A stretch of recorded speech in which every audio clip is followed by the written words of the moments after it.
the Southeast Asian capital city of the Philippines, 7,107 islands, there are many of us, Manila, this is Coast to Coast AM from the other side of the world.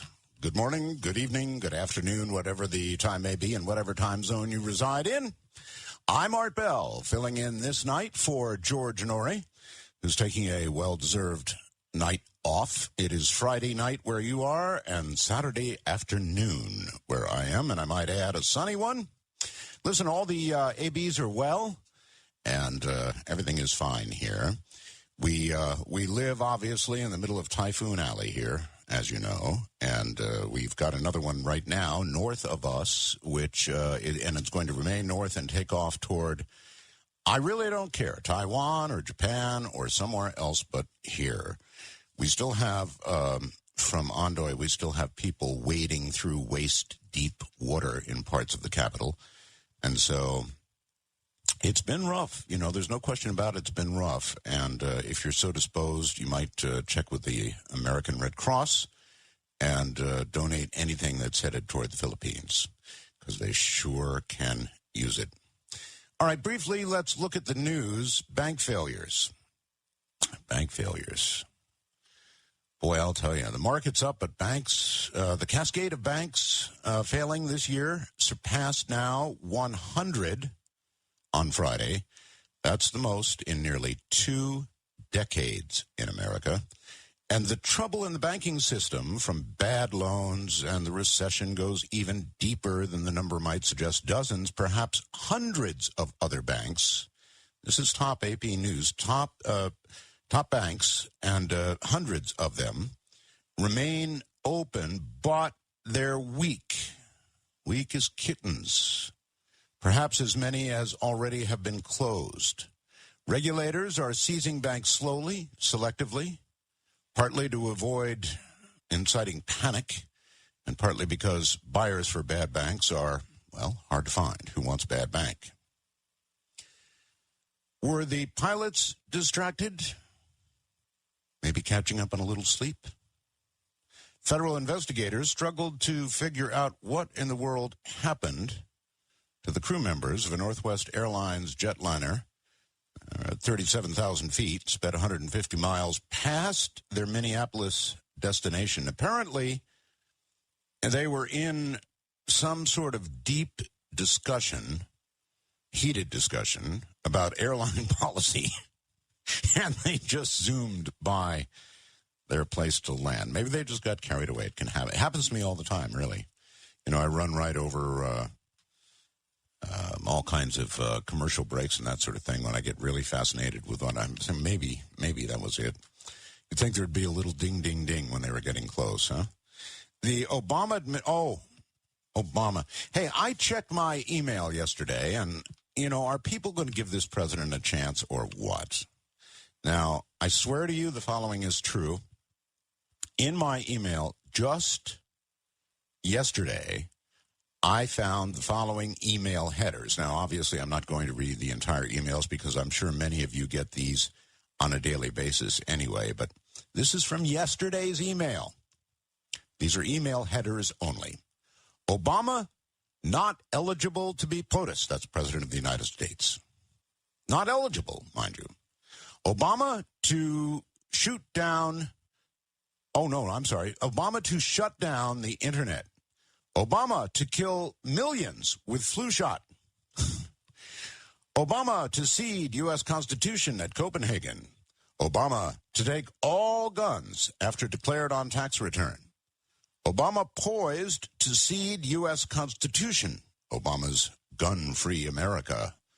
Obama climate scam, a global climate scam, and Obama. Obama fires talk show hosts.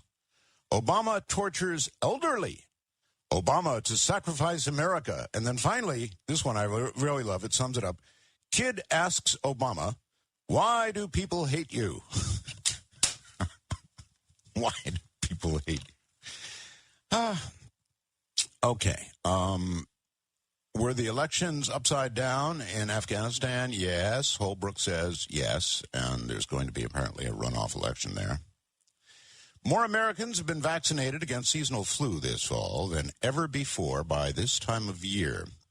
According to federal health officials, 60 million of you have gotten the winter flu vaccine, probably because they're paying more attention to flu warnings in general, thanks to swine flu. So everybody at once, thank you, swine flu. Coming up in a few minutes, we're going to talk to Dr. Stephen Rorke about any number of things, but mostly whether or not America really went to the moon.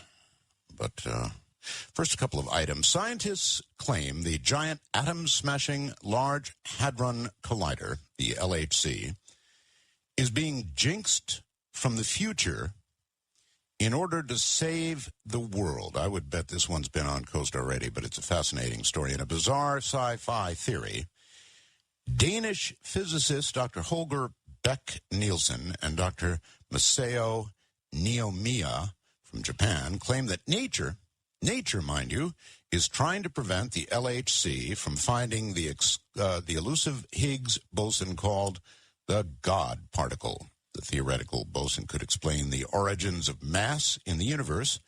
If physicists can find the darn thing, the scientists say, their math proves that nature will ripple backward through time to stop the LHC before it can create the God particle. Kind of like a time traveler who goes back in time to kill his grandfather. One could even almost say that we have a model for God, according to Dr. Nielsen. He rather hates the Higgs particles and attempts to avoid them. While it is a paradox, obviously, to go back in time and kill your grandfather, physicists agree there's no particle and there's no paradox if you go back in time and save him from, say, for example, being hit by a bus. In the case of the Higgs and the collider, it's as if something is going back in time to keep the universe from being hit by a bus. The whole universe. Boom. It must be our prediction that all Higgs-producing machines shall have bad luck. That bad luck should be in quotes. European Science Agency CERN designed the world's biggest particle accelerator in order to shoot beams around a freezing 27-kilometer concrete ring underground near Geneva, Switzerland, smashing atoms together in search of the elusive God particle believed to be present at the Big Bang.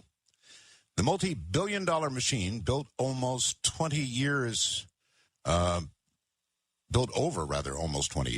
was set to launch in late 2008, but broke down after it overheated during a test run. Bad luck? Bad luck, question mark. The relaunch was pushed back to late 2009 as more parts had to be replaced. And CERN was recently scandalized when the LHC had a scientist who was found to have approached Al-Qaeda for work. That's bad. The LHC, which is featured in many sci-fi plots, like Dan Brown's Angels and Demons, and the new TV show Flash Forward, has been dubbed a doomsday device, with claims that it's going to open black holes. There's also a very, very great deal of controversy about how long those black holes would stay open. So very interesting. I've been following that story, as you know. Physicists at Yale University have made the first definitive measurement of what's called persistent current, a small but perpetual electric current that flows naturally through tiny rings of metal wire, even without an external power source. And I'll tell you why this caught my eye. It's from Science Daily. It's very small, and it's a loop. It's a round loop. And it's extremely small. And what scientists have done is, without any starting electrical voltage or current, they're measuring a continuing current in this loop. Now, flash back to my antenna at home, the one that produces voltage and current in tremendous amounts, and think about it. That's a loop.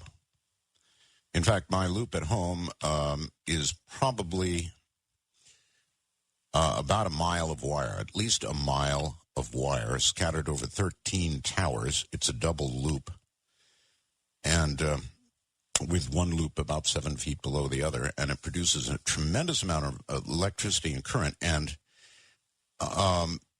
this loop, which is very small, simple circle, takes no starting voltage, no starting current, and it has eternal voltage and current running through it. In fact, you can measure it with a regular current meter. Quoting, these currents will flow forever, even in the absence of an applied voltage. Although persistent current was first theorized decades ago, it was so faint and sensitive to its environment that scientists, physicists were unable to accurately measure anything at all till now. It is not possible to measure the current with a traditional ammeter because it only flows within the tiny metal rings, which are about the same size as wires used on computer chips. So it's very, very small. And what I have, of course, is very, very big. But the whole point is an interesting one, and that is that these things apparently flow in loops. So it caught my eye. That's a maybe. Maybe that's why. It still doesn't tell us where it comes from, does it? There's a new heart assist device. Heart surgeon Bud Frazier and his team are working with 2 such devices, one rather traditional, I suppose, in the sense that you would have a heartbeat, or you would seem to have a heartbeat, even though it's an artificial heart. Second one, though, is very interesting. It's a constant flow heart pump. So, and it might, though it's still large, these things always start out too big. Eventually, we're going to have a good replacement heart for those who have heart trouble, for those who are losing their heart one way or the other due to disease or some sort of defect. And they'll just be able to put these hearts into you and blood keeps going. Be wonderful, huh? But this one is interesting. It's a constant flow. Instead of a pump, it just simply flows, as some pumps do. A constant flow. So I suppose it's not too romantic because your lover would, instead of a beating heart or perhaps a rapidly beating heart at a romantic moment, your lover would put her ear to your chest and just hear,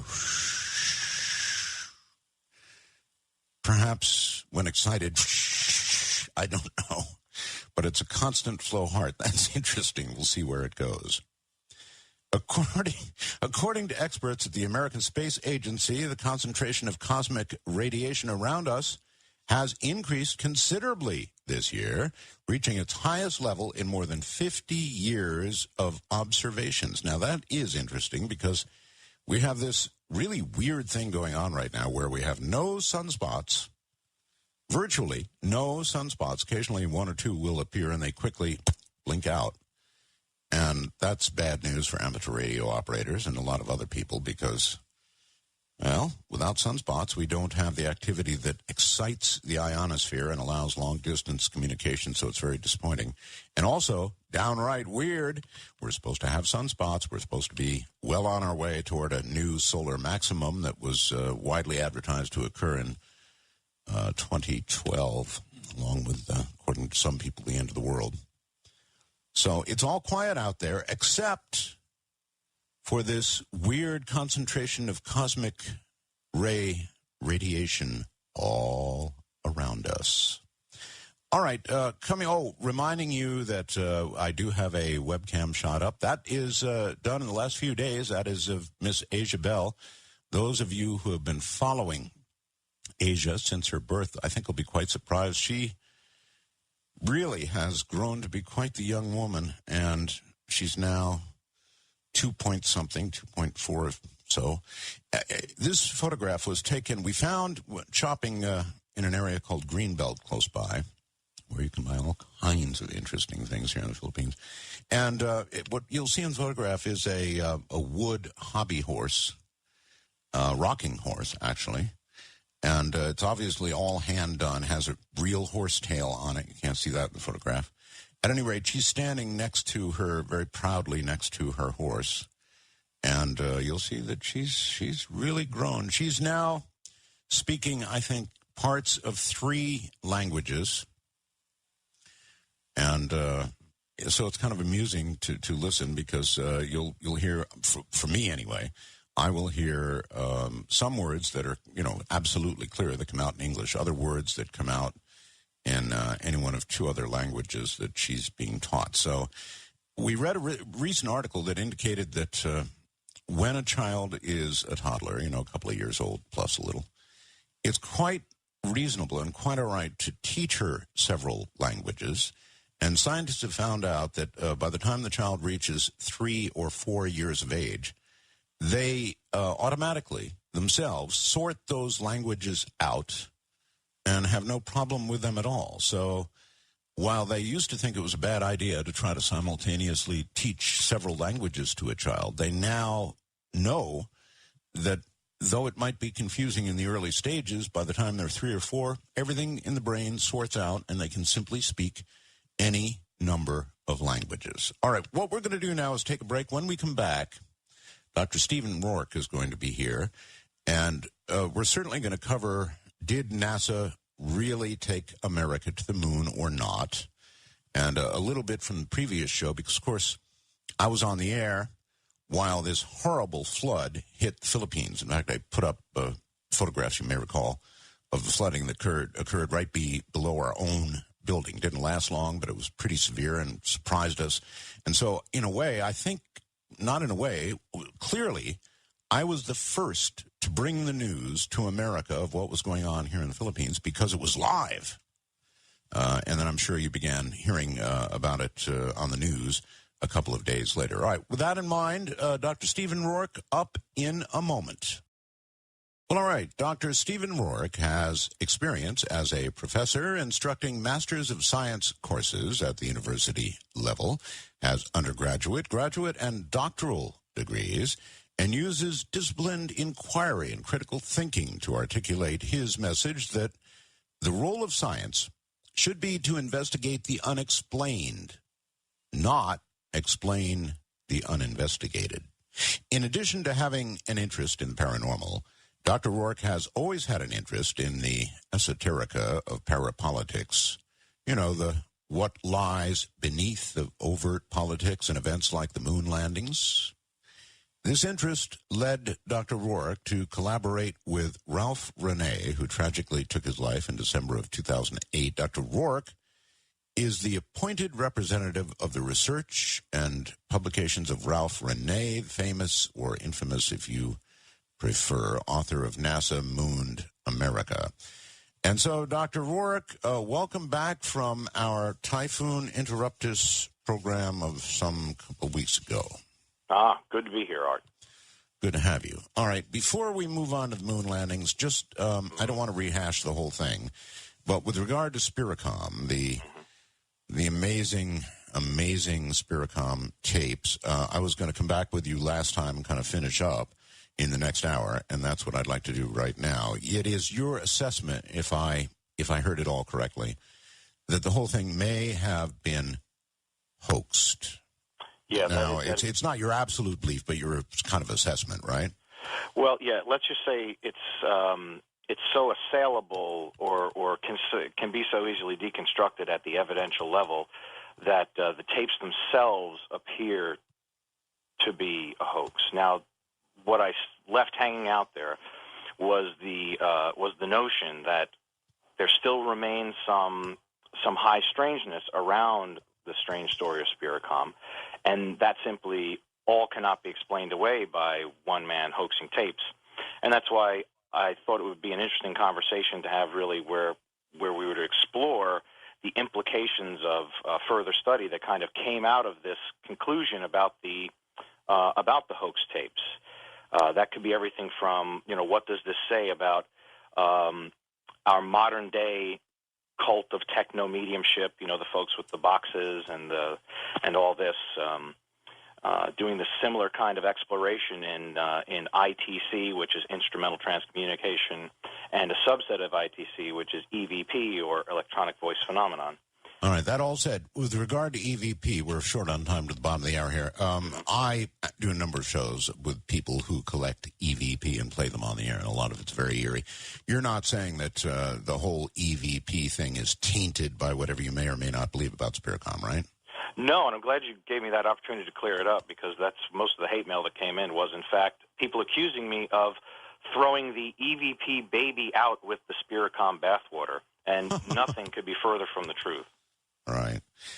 All right. All right. When we get back, and I am glad you had an opportunity to say that, Dr. Rorke. When we get back, we're going to turn our attention to whether or not America really went to the moon. I've got a lot of friends who are just convinced that we never went, and I mean they're convinced. Conspiracy theorists abound. I'm not one of them, but it's going to be an interesting program. I'm Art Bell. It is. You know, that music is really special to me. In the final few episodes of Dead Like Me, I wonder how many of you remember Dead Like Me, and the star of that, George, one of the stars, main star, I guess. What a great show that was. What a super show that was. They played that music in, I don't know, the last couple of episodes or so, and I just fell in love with it. That's when I began using it on the air. And I happened to notice just, I don't know, maybe a week ago, the Dead Like Me movie showed here, and I watched it, and doggone if they didn't use that music at the very end. I told George how much I loved that music when she was on the program. And so they used it at the end of the movie. Now, I didn't like the movie as well as the show, and I didn't like the second year of the show as well as the first. I think they made some changes, you know, in the production staff or something of that show. And so the first year of it was just absolutely incredible. In fact, when they began to replay it, I started to get all these emails saying, hey, Art, boy, what a great, great program that was. And it was. First year of it particularly was just outstanding. And I wish they'd do a reprise. All right.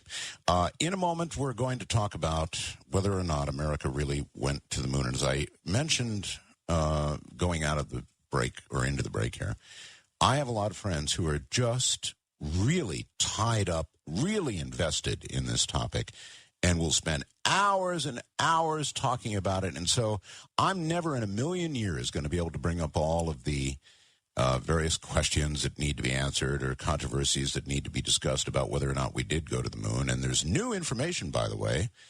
I guess a lot of people think that Stanley Kubrick did the whole thing. There's a website suggesting that may be the case. So we'll talk about that and all of the rest of it as well. And I'll kind of make it a caller-intensive program, I think, tonight, because a lot of you know an awful lot more about it than I do. So in a moment, Dr. Stephen Rorke, right back. One more quick item. Joyce in Mesa, Arizona, fast blasts me. You can do that, you know, send me a little message. Art, I always look forward to hearing you, so please don't make me not want to listen. Actors make that mistake, discussing their political preferences to the degree ad nauseum where I refuse to watch them. I won't even watch them. I'm a 70-year-old Republican, and Obama scares me. Joyce, that's okay. Pretty soon I'll be a 65-year-old, most of my life Republican, and it doesn't scare me. Anyway, Joyce, what I suggest to you and all the others that generate the kind of headlines we see that I was reading earlier, wait and see if there's any reason for fear before getting wide-eyed and shaky. All right. Dr. Rorke, welcome back. Great to be here. All right. Now, as I mentioned, I have all these friends who are, I'm not one of them, so I warn you that up front. I think we went to the moon, but I'm open-minded. You can get into the most heated discussions. I mean, heated enough that if you were flying a jetliner, you'd be in Europe before you finished, you know, on your way to the East Coast. So there's a big split in the United States, in the world, about whether or not America ever really went to the moon. And what I'd like to do, as I mentioned, I think I want to make it fairly caller-intensive tonight, because I know there's a lot of fanatics is the wrong word. What would be the right word? Help me here. How would you describe people who are just... Well, I guess what you're saying is they're so tied to a belief system maybe one that's not based entirely on sound research, that they become kind of dogmatic. I've come across the same thing. And to be really clear, you're not speaking to a wild-eyed, conspiracy theorist. As a matter of disclaimer, I'm actually speaking tonight on behalf of the researcher Ralph Renee, who died December 10th of 2008 of a self-inflicted gunshot wound. So nothing I really say here tonight regarding the Apollo lunar hoax, albeit posthumously, should be construed as my personal opinion. I'm really taking the research and presenting it. Now, to be clear, I'm interested in the subject, to be sure, and have even collaborated with Renee. I perform the service of proofing his calculations and often grounding his speculations in conversations we had. And I made a promise to a friend, Renee, that I would not allow his research to die with him. All right, well, let's try and make it even a little clearer. I mean, being just really honest with me. Mm-hmm. Before we get into it, do you think we went to the moon or not? Yes, I'm glad you used the word think, because belief really shouldn't come into it. I think there's evidence we went to the moon. My difficulty is with the Apollo record. There are anomalies and inconsistencies in the Apollo record at the photographic record level, the record of testimony. There's some disagreement as to the science related to radiation, which really leads back to a discussion of the Apollo photographic record, image anomalies, a lack thereof, some bizarre lighting anomalies happening in the photos. And all kinds of things. I mean, whether or not they could have squeezed through the lander and, the escape hatch. So I guess, let's see, how can I ask this so I get an answer that I'm comfortable with?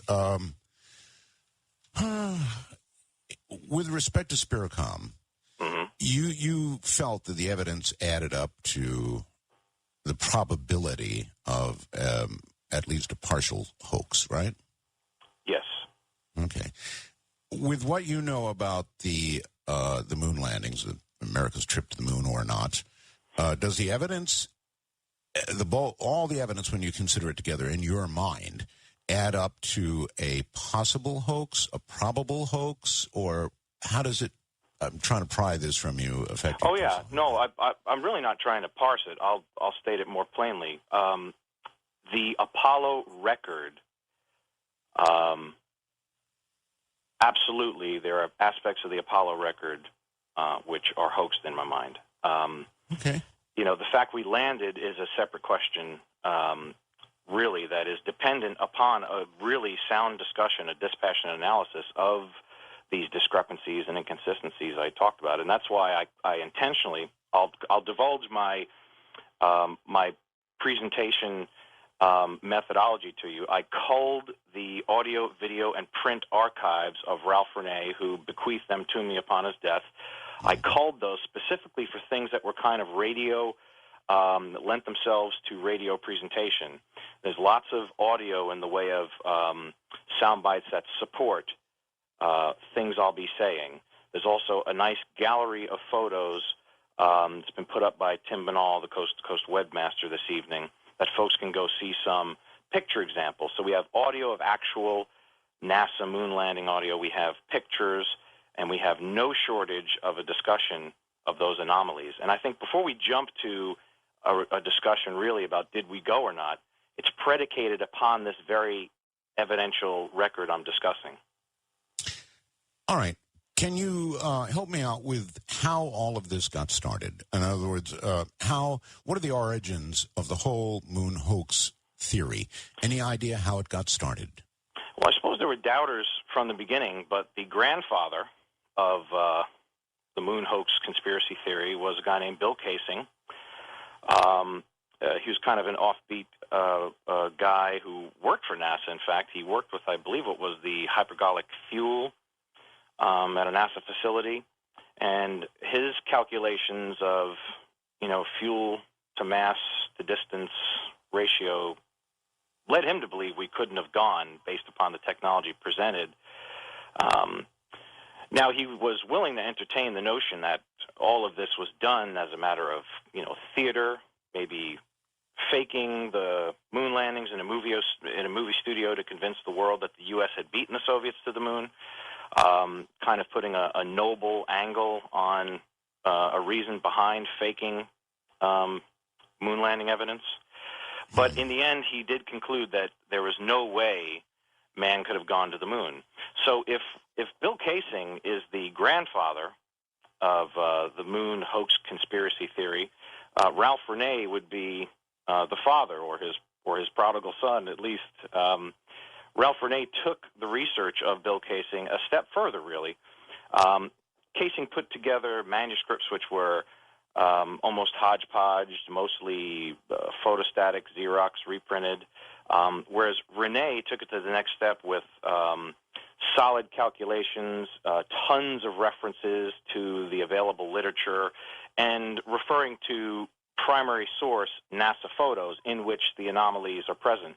And so I really think it begins with Kaysing and not ends, but let's say a reincarnation of it in a more scholarly presentation of the moon hoax conspiracy theory was brought forward by Ralph Renee.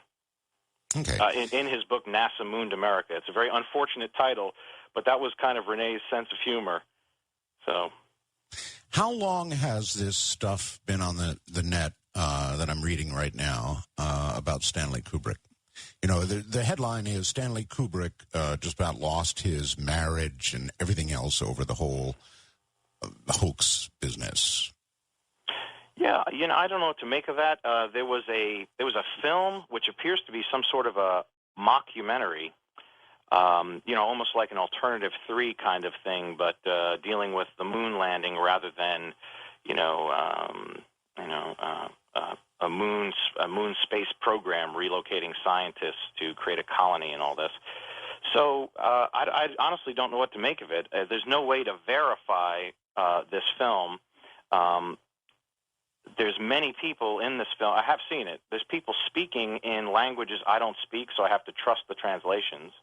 If the translations are true, what's being said was either scripted to intentionally appear that that Kubrick had something to do with the moon landing films. If anybody could have done it then, it would have been Kubrick for sure. Well, for sure. And I think their evidence relies on, to me, a kind of bit of evidence that strains credulity. You know, Kubrick could have had any camera he wanted, essentially, at the time. For all practical purposes, he had more money than God. But he was interested in making a film. He needed a special camera that would do something for him in low lighting. His movie Barry Lyndon, which, you know, not an incredibly complex plot, but was just beautifully shot. These look like Victoria era paintings, the way the film came out. And supposedly he needed a NASA camera to do this, but I don't know, in my mind, he could have just as easily gone to Hasselblad and kind of bought a prototype himself. So I don't know why he would have to trade his services in hoaxing the NASA films for a camera. It doesn't make much sense to me. This is what leads me to believe it's a mockumentary. Yeah, okay, we're back on. I'm sorry about that. A brief interruption, Dr. Ward. You know, when we're doing a show from one side of the world to the other, I guess you have to expect something. Okay, anyway, please continue. Yes, well, so this issue of Kubrick needing a camera so bad, you know, needing this NASA camera, which was intended to shoot in low lighting, needing this camera so bad to create his film Barry Lyndon, that he would participate in a moon hoax. To me, or at least hoaxing the visual and film record of the Apollo landings.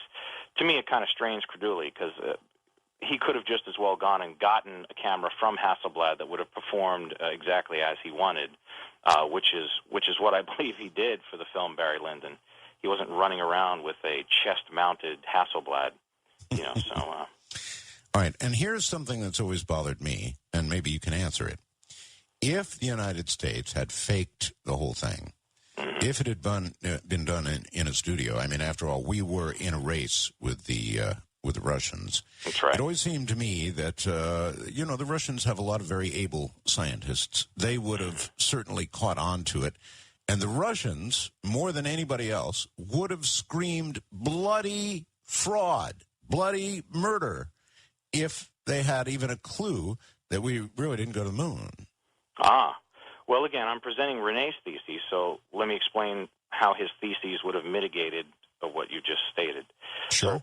So, Renee's thesis was that Apollo's history was steeped in deception. This is the assumption going forward, and he presents his case for that with evidential point after evidential point. From its very beginnings with Operation Project Paperclip, Nazi Germany found a rebirth from the ashes of World War II through the Central Intelligence Agency, the NSA, and NASA.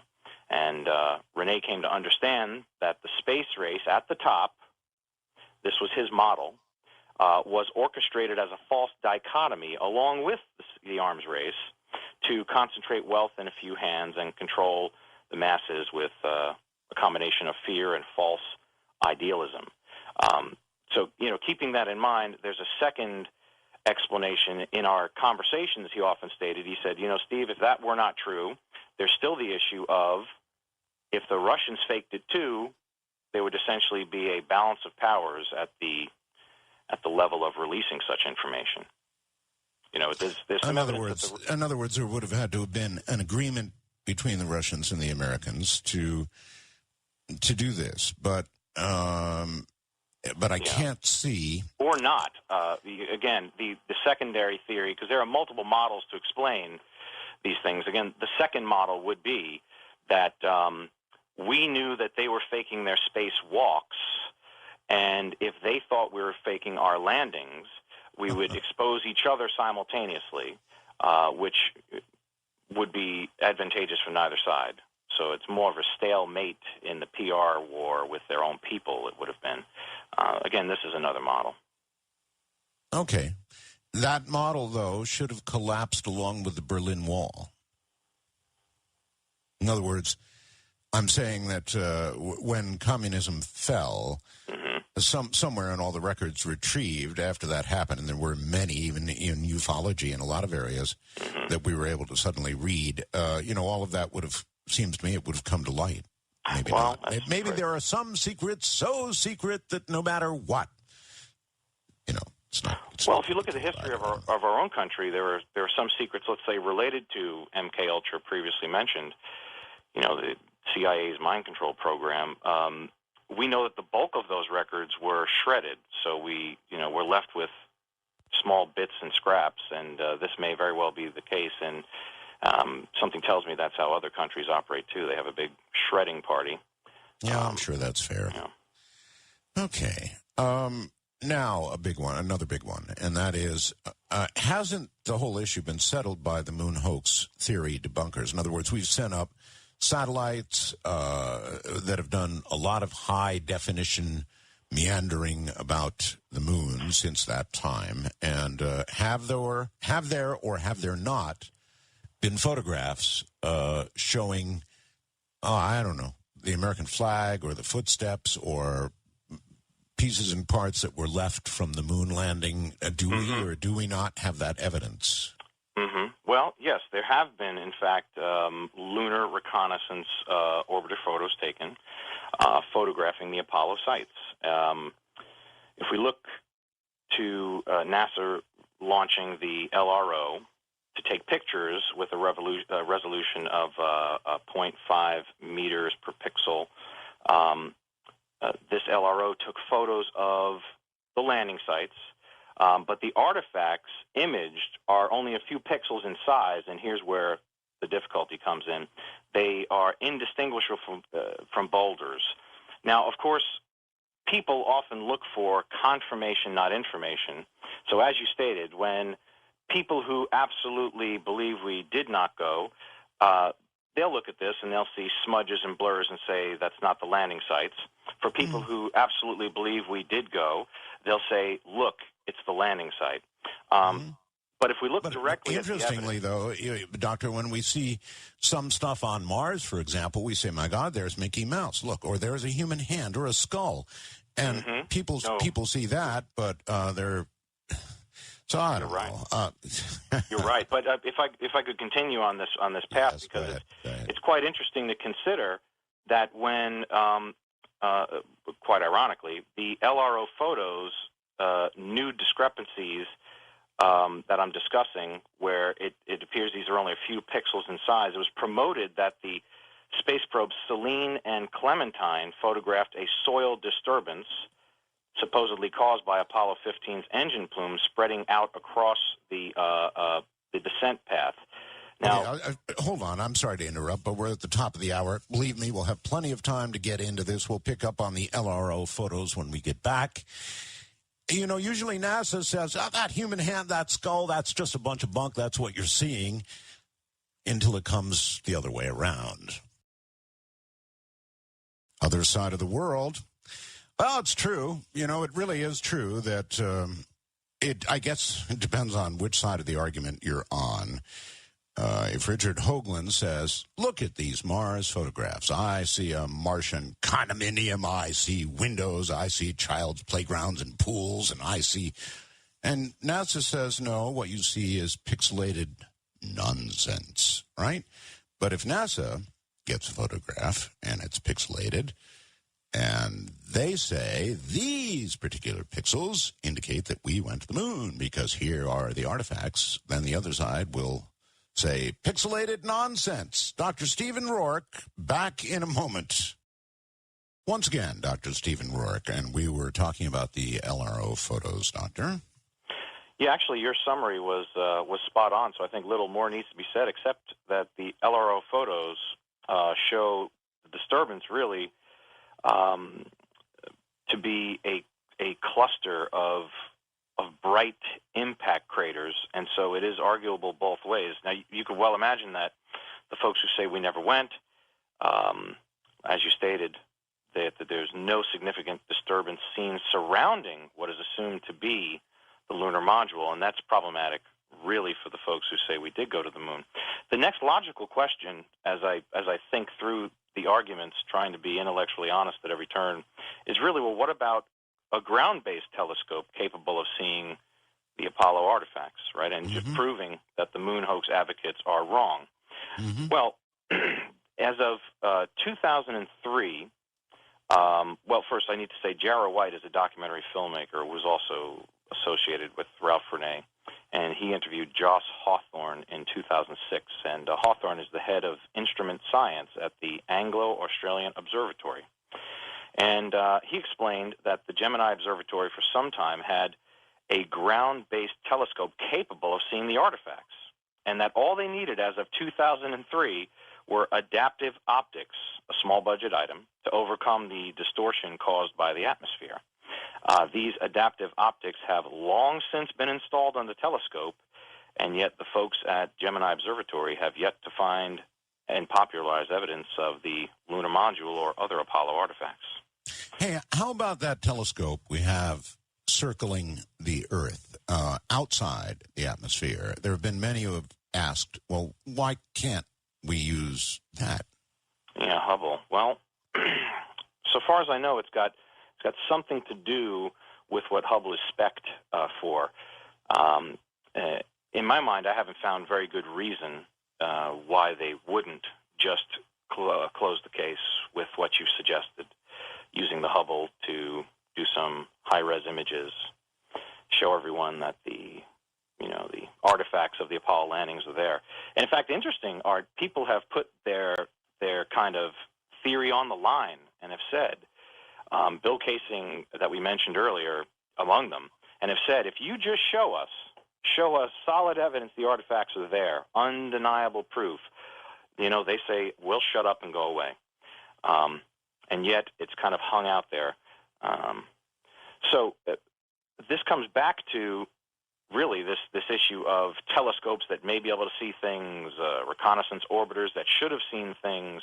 Really comes back to an interesting article in the BBC, which I'm sure caught your attention, about this fake moon rock revealed. And that was a kind of interesting article because that moon rock was given by the Apollo 11 crew to Dutch Prime Minister, and it turned out to be a fake. It was petrified wood, in fact. That's right. Yeah, and this has incredibly important implications And I'll give folks some background. Just to be clear, I've researched this. I've looked for every NASA explanation and follow-up. NASA has no explanation. Here's a single sentence from the article that summarizes it. It was given to former Prime Minister William Drees during a goodwill tour by the 3 Apollo 11 astronauts shortly after their moon mission in 1969. That was from the BBC article in late August of 2009. Now, NASA has no explanation, so this leaves some to wonder what else about the moon landings might be fake. And as we look back, there are only a few explanations, maybe 3 of them, let's say, possible explanations. One, the Apollo moon landing was a hoax, or at least the Apollo 11 moon landing was a hoax from which this supposed rock came. 2, maybe the moon landing was real, but there's petrified wood on the surface of the moon. Or 3, the moon landing was real, but someone absconded with the real moon rock, replacing it with a petrified chunk of wood. And if the third option is what happened, the 3 main suspects immediately become the Apollo 11 astronauts themselves. This is problematic and probably why NASA has no explanation. Well, if you're going to hand somebody a rock and say it's from the moon, you probably wouldn't substitute petrified wood. You probably wouldn't. Yeah, I have every inkling that these astronauts believed they were handing this moon rock. But that's just another one of these little bits of information that strain the credulity out of the story that, oh, there's just nothing to it. These are wild-eyed crazies who question the Apollo record. Well, that is interesting. Either it's a hoax or there's petrified wood on the moon or it was replaced. Now, all right, what else do we know while we're on the subject of the rocks? What do we know about the rocks? How much difference do you know is there between Earth rocks and moon rocks? Well, a lot, but, there are moon rocks in Antarctica, obviously, from cataclysmic ejecta. However, the more interesting question is, why is there a difference between moon rocks and moon rocks? It wasn't only our NASA's L-Cross, which was the latest impact study of the moon's surface. There was also European Space Agency's SMART 1 space probe to the moon. And upon impact with the moon's surface dust, just as our L-Cross did, lunar soil and moon rocks were dispersed and analyses performed. Well, it turned out that the moon rocks, the dust, and the like, upon dispersal when analyzed, were different than those collected by Apollo astronauts. So the real question is, why do those results differ? We can make all kinds of excuses. Let me go backwards. Let me go a little backwards. Is there always a difference between moon rocks, a easily discernible difference between moon rocks and Earth rocks? Or could you find rocks here on Earth that are identical to the moon rocks? No, you could not. You could not. So we know for sure when we've got a moon rock and when we don't. Well, I'm not a geologist, but there are means under high pressure, just as people can make cubic zirconias appear to be diamonds. There are clearly means of creating what could approximate a moon rock. I'm not stating that I have any evidence for this. What I'm stating, you asked if it was always the case. I'm stating that maybe not necessarily, but so far as I know, they're easily distinguishable by testing. And again, the more interesting question is, if you went to the moon and brought back a moon rock, then a probe were sent to the moon to analyze the same material. Wouldn't you expect the same results? Yes. Basically. Well, we don't have I suppose even here on Earth, depending on where you land, you might find different mineral properties in a rock, right?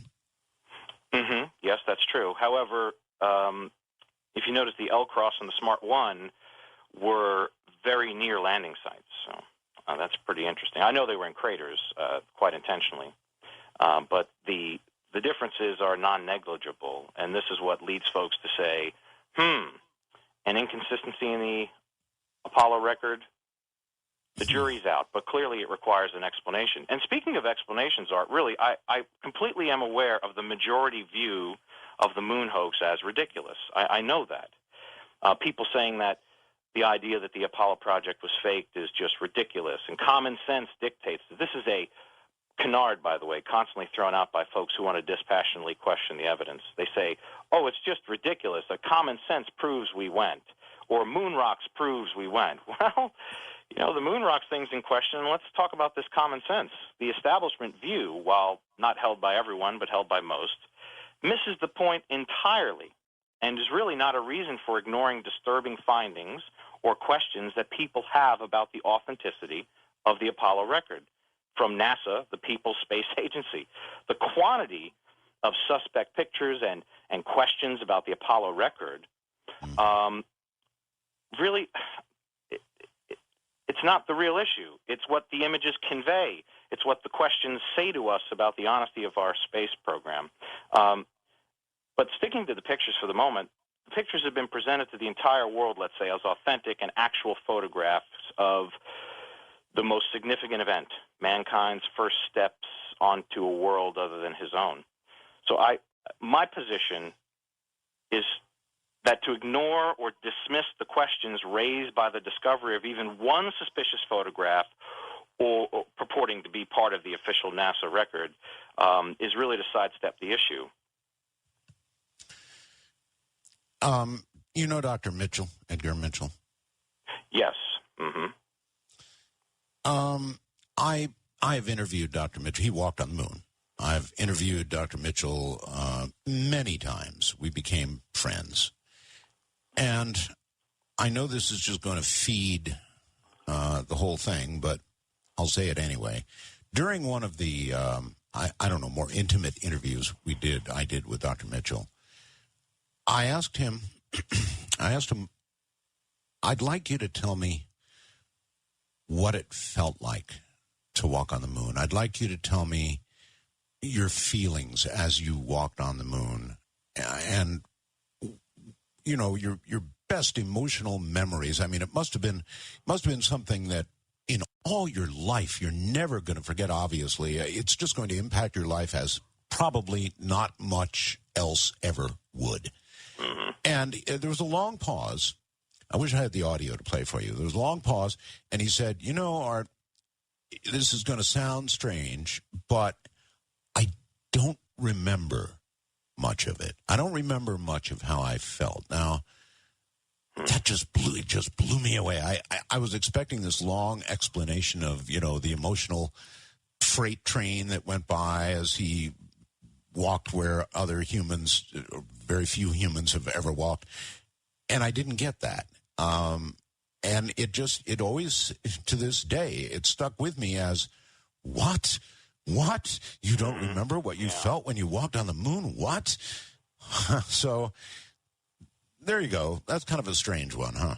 Yeah, these are, now, I don't know if you can call any of this a preponderance of evidence so far. I really think the strongest case is to be made, again, as I stated, now, inconsistencies and anomalies in the Apollo record, I would think regarding the record of testimony, that really does fall into that category and would lend itself to the preponderance of evidence. But, yeah, that fact alone is quite interesting, Yeah, it is, and it's one of those things that I've never been able to let go of. All right. How much of what the conspiracy theorists have believed over the years has been, in your opinion, firmly knocked down? Any of it? Oh, yeah. Mm-hmm. Yeah, this business of not seeing stars, for example. Now, in fairness to Ralph Renee's theses, the astronauts themselves cannot make their own minds up whether they saw stars or not. We have some audio with conflicting reports of astronauts being able to see stars and not being able to see stars. They had to have been. You can see it. Look, we're looking through the atmosphere here on Earth. Good, clear night. You can see stars. They had no atmosphere. They had to see stars. Well, you would think. Well, if you want to play Cut 9, we can hear from Armstrong and Collins, who are quite conflicted on the issue of seeing stars. Oh, for that, yes, let's do it. What is it, Cut 9? Cut 9, yeah. Cut 9, all right. At the studio, if they're quick and nimble, let's have Cut 9. When you looked up at the sky, could you actually see the stars and the solar corona in spite of the glare? We were never able to see stars from the lunar surface or on the daylight side of the moon by eye without looking through the optics. I don't recall during the period of time that we were photographing the solar corona what stars we could see. I don't remember seeing any. Yeah, and the reporter asking that question, by the way, was Sir Patrick Moore.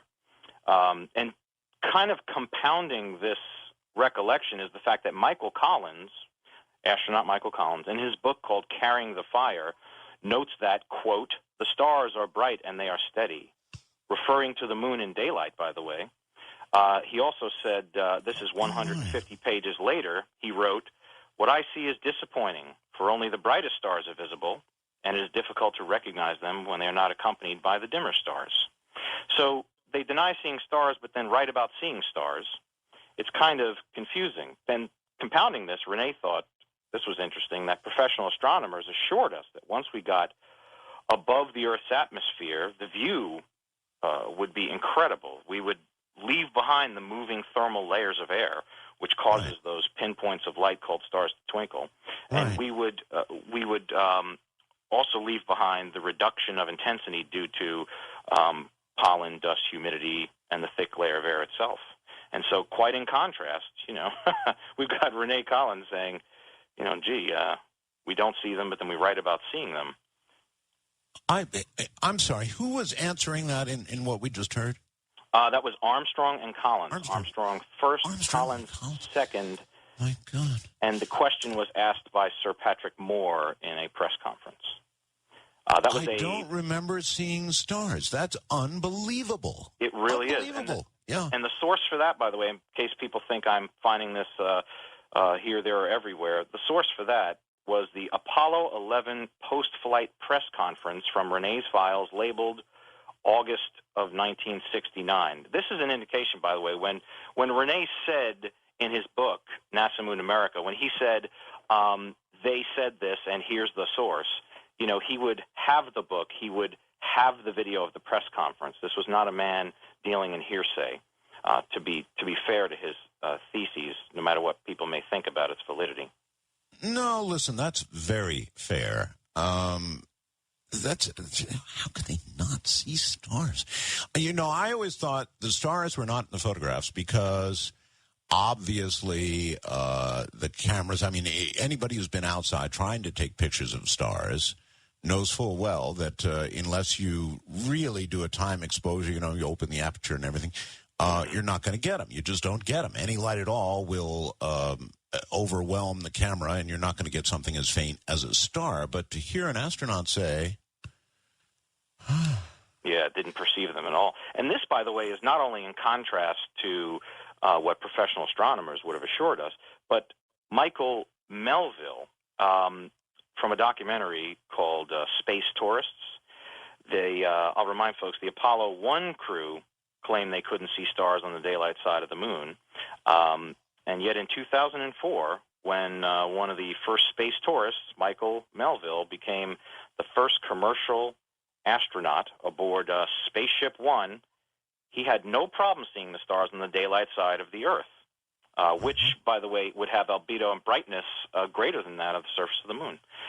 So it's incongruous, to say the least, and it seems that from the first Mercury shot, according to Renee, each and every astronaut has been compromised by the stars.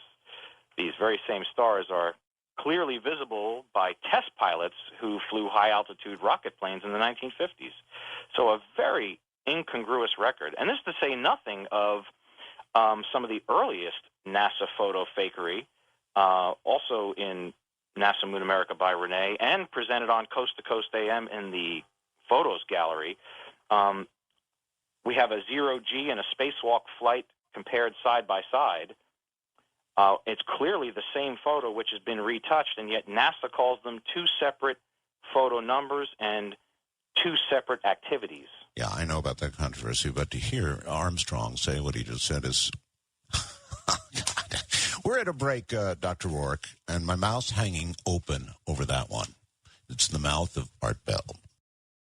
My God, The stars. Remember that line? The stars.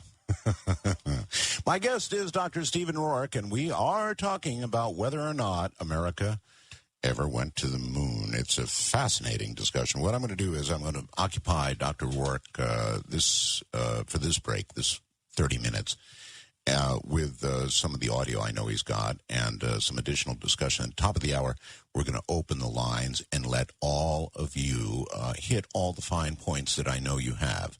And again, I know there are many of you out there who really believe we didn't go to the moon. Many of you are my friends who believe that and believe it very strongly. So I want to give you a voice, and that'll be coming at the top of the hour. Right now, we'll take a break and be right back with Dr. Rorke. Well, all right, Doctor. A couple of things that do stick out. I don't have all the minor points that so many have, but there was a big controversy about the amount of radiation the astronauts would receive on the way to the moon, and, of course, solar flares and all the rest of that, radiation. But even without a major solar flare, and I can't remember the record, whether there was one or not, but even without one, there are those, I believe, who contend that the amount of radiation would have killed them, and there would not have been enough protection to have done the whole moon trip thing. So what do you know about that? Yeah, well, firstly, records show that, and in fact, this is something Renee had been able to uncover and present in his book, NASA Moon America, that NOAA's Comprehensive Flare Index for major solar flares, a look at the data shows that there were, in fact, powerful major flares August of 1972 during Apollo. And we can hear some of the clips that tell us just how powerful and fast the protons from that solar flare were. It's particularly important to note that NOAA 720, which is the solar flare I'm referring to, was nowhere near as powerful as the major flares recorded in 1972. This is the benchmark in the data. There's also the issue that Renee found the combined index value for all the major flares during Apollo 12 exceeded that of the single largest flare from the August 1972 period. So, you know, he did his homework. He also did his homework regarding the radiation. This is a controversial issue that really NASA continues to send a mixed message about. In the credits of an ABC News segment from 2004 called Back to the Moon, ABC is sending a confused message by way of their consultation with NASA. If we can listen to track 15, Peter Jennings, in a Closer Look segment, says, and he presents a reporter who states, and I quote, "Nobody knows how to protect the astronauts from the radiation that is found in deep space." All right, let's play it. That's track 15. Go.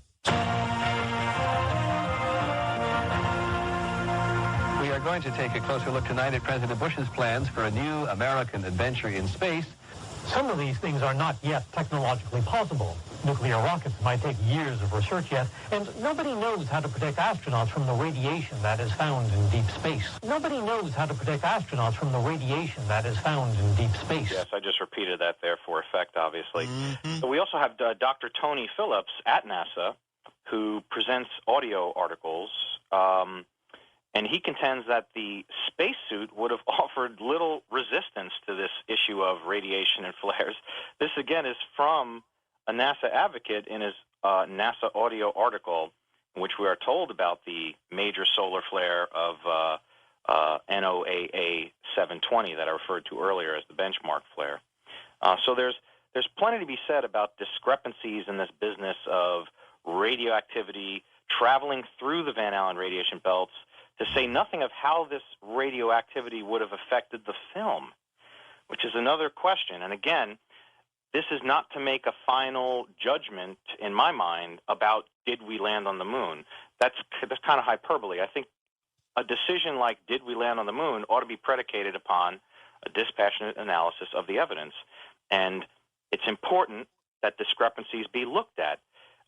When moon hoax theory questions are brought up, for example, to the then acting director of media services for NASA, he says things like, I don't really know, things like the fact of the matter is we did go to the moon. Instead of addressing the issue, NASA flirts with releasing a book and then pulls the project from Oberg. They were going to release a book that dispels moon hoax myths. So the messages are quite mixed. You know, we've gone there, but it's tough to get there again. We could get there again, but now we don't know how to protect them from radiation. But they've been there and are not dying of cancer in any rate greater than the normal population. So I'm kind of confused, and other people looking at the evidence ought to be. I am too. Now, this seems a matter of pure science to me. We knew at the time how much radiation they were taking based on the activity on the sun. We know, basically, I believe, how much is going to be taken in a trip through the Van Allen belt. So this should be not a matter of controversy. This should be a matter of simple science, or maybe not so simple, but science, right? It should be. It should be, because we have the issue of, you're correct, it could be tracked back to REM per hour. And, the facts are, all you need is 500 REM, and you're dead. And we were looking at a total dose of 1,800 REM from a single flare alone. That number triples if you consider traveling through the Van Allen belts even at its weakest point. And all of these facts and figures are, in fact, delineated in Renee's book. So, 1,800 REM. So we should have, at least, had a bunch of dead bodies. Some French fries, which might explain, again, from a public relations standpoint, why this hints at a parallel space program. You can't have dead guys in cans floating around and also claiming to be there first, right? So if you fake it till you make it, I completely get why that was done. But I think at this point, as you said, the falling of the wall and all this, I would think it's time to break some honesty off with the American people about the space program. And again, these hands in the air, this waving about, the fact of the matter is we did go to the moon, and these are media services directors for NASA just saying, oh, I don't really know, it doesn't matter, the fact is we did go. It's interesting that NASA, via its media representative, declares itself not accountable to the public for its actions. And this despite the fact that NASA went to the moon for, quote, all mankind. And surely the fact that one individual spokesman for NASA claims that he doesn't understand the questions asked, that doesn't invalidate the demand with a proper response. The necessity for a proper response, frankly. Yes, well, Professor, when they ask NASA directly, or, they've had a million press conferences, hasn't somebody said, look, at minimum, these astronauts would have taken 1,800 REM. How are they alive? That's a very direct question. How's it answered? Well, Philip Plait has done that in his book. He's the bad astronomer who demystifies moon hoaxes, moon hoax theories. Right. And what he says is that the point at which they traveled through the Van Allen radiation belt was through a point where there was a dip, okay? And this dip in the belt would have allowed them to pass unscathed, okay? But his assertion of that is belied by empirical evidence. In a book called The Hubble Wars on page 75, it shows that film cannot even travel through this path he's alleging unscathed, much less the more fragile human system. Well, one could imagine, Professor, that they would have containers possibly to hold the film in that would protect it from radiation, but not the astronauts. Right. Well, there's that argument, too. That's an interesting contrast. But even in the containers, Art, this is the point. There's an image in this book called Hubble Wars made with one of the Hubble's cameras while passing through, and I'll name this area of the belt that is supposedly safest to travel. It's called the South Atlantic Anomaly. And the image in the book here shows a fast-moving cosmic ray particle streaking across its detectors. The camera's shutter was closed at the time. It was encased at the time. and it clearly demonstrates the penetrating power of the rays. You know, we don't have any film fogging. We don't have any anomalies on the film like cosmic ray striking. This is another question about the near perfection of the images in what is a very unforgiving environment. Mm-hmm. Okay. I know you have a number of sound clips, so if you can dig into your vault and get what would be the most compelling that we could play in the next 15 or 20 minutes, what would they be? Well, people are they're probably picturing an astronaut on the moon in a spacesuit, right? And so it's probably worth a listen to Dr. Tony Phillips, Director of Science at NASA, regarding an audio series he called Sickening Solar Flares. That is track 16, and folks should be listening for his description of the fact that a spacesuit would not have offered resistance to the solar flare activity. All right. The January 20th proton storm was, by some measures, the biggest since 1989. It was particularly rich in high-speed protons, packing more than 100 million electron volts of energy. Such protons can burrow through 11 centimeters of water. A thin-skinned spacesuit would have offered little resistance. Yeah, that makes sense. I'm convinced myself that a spacesuit would not offer much resistance and protection. Yes. And then there's the other issue of the LEM itself. We've got this. People don't realize the construction of the LEM. It's quite deceiving. It looks sturdy, but I mean, there's an issue of the fact that the skin is paper thin on the LEM. So if we listen to track 20, you'll have Harold Loden, Apollo 11 mission controller, and Gene Kranz, flight director, discussing this exact point from a 2006 documentary, Apollo 11, The Untold Story, and that's track 20.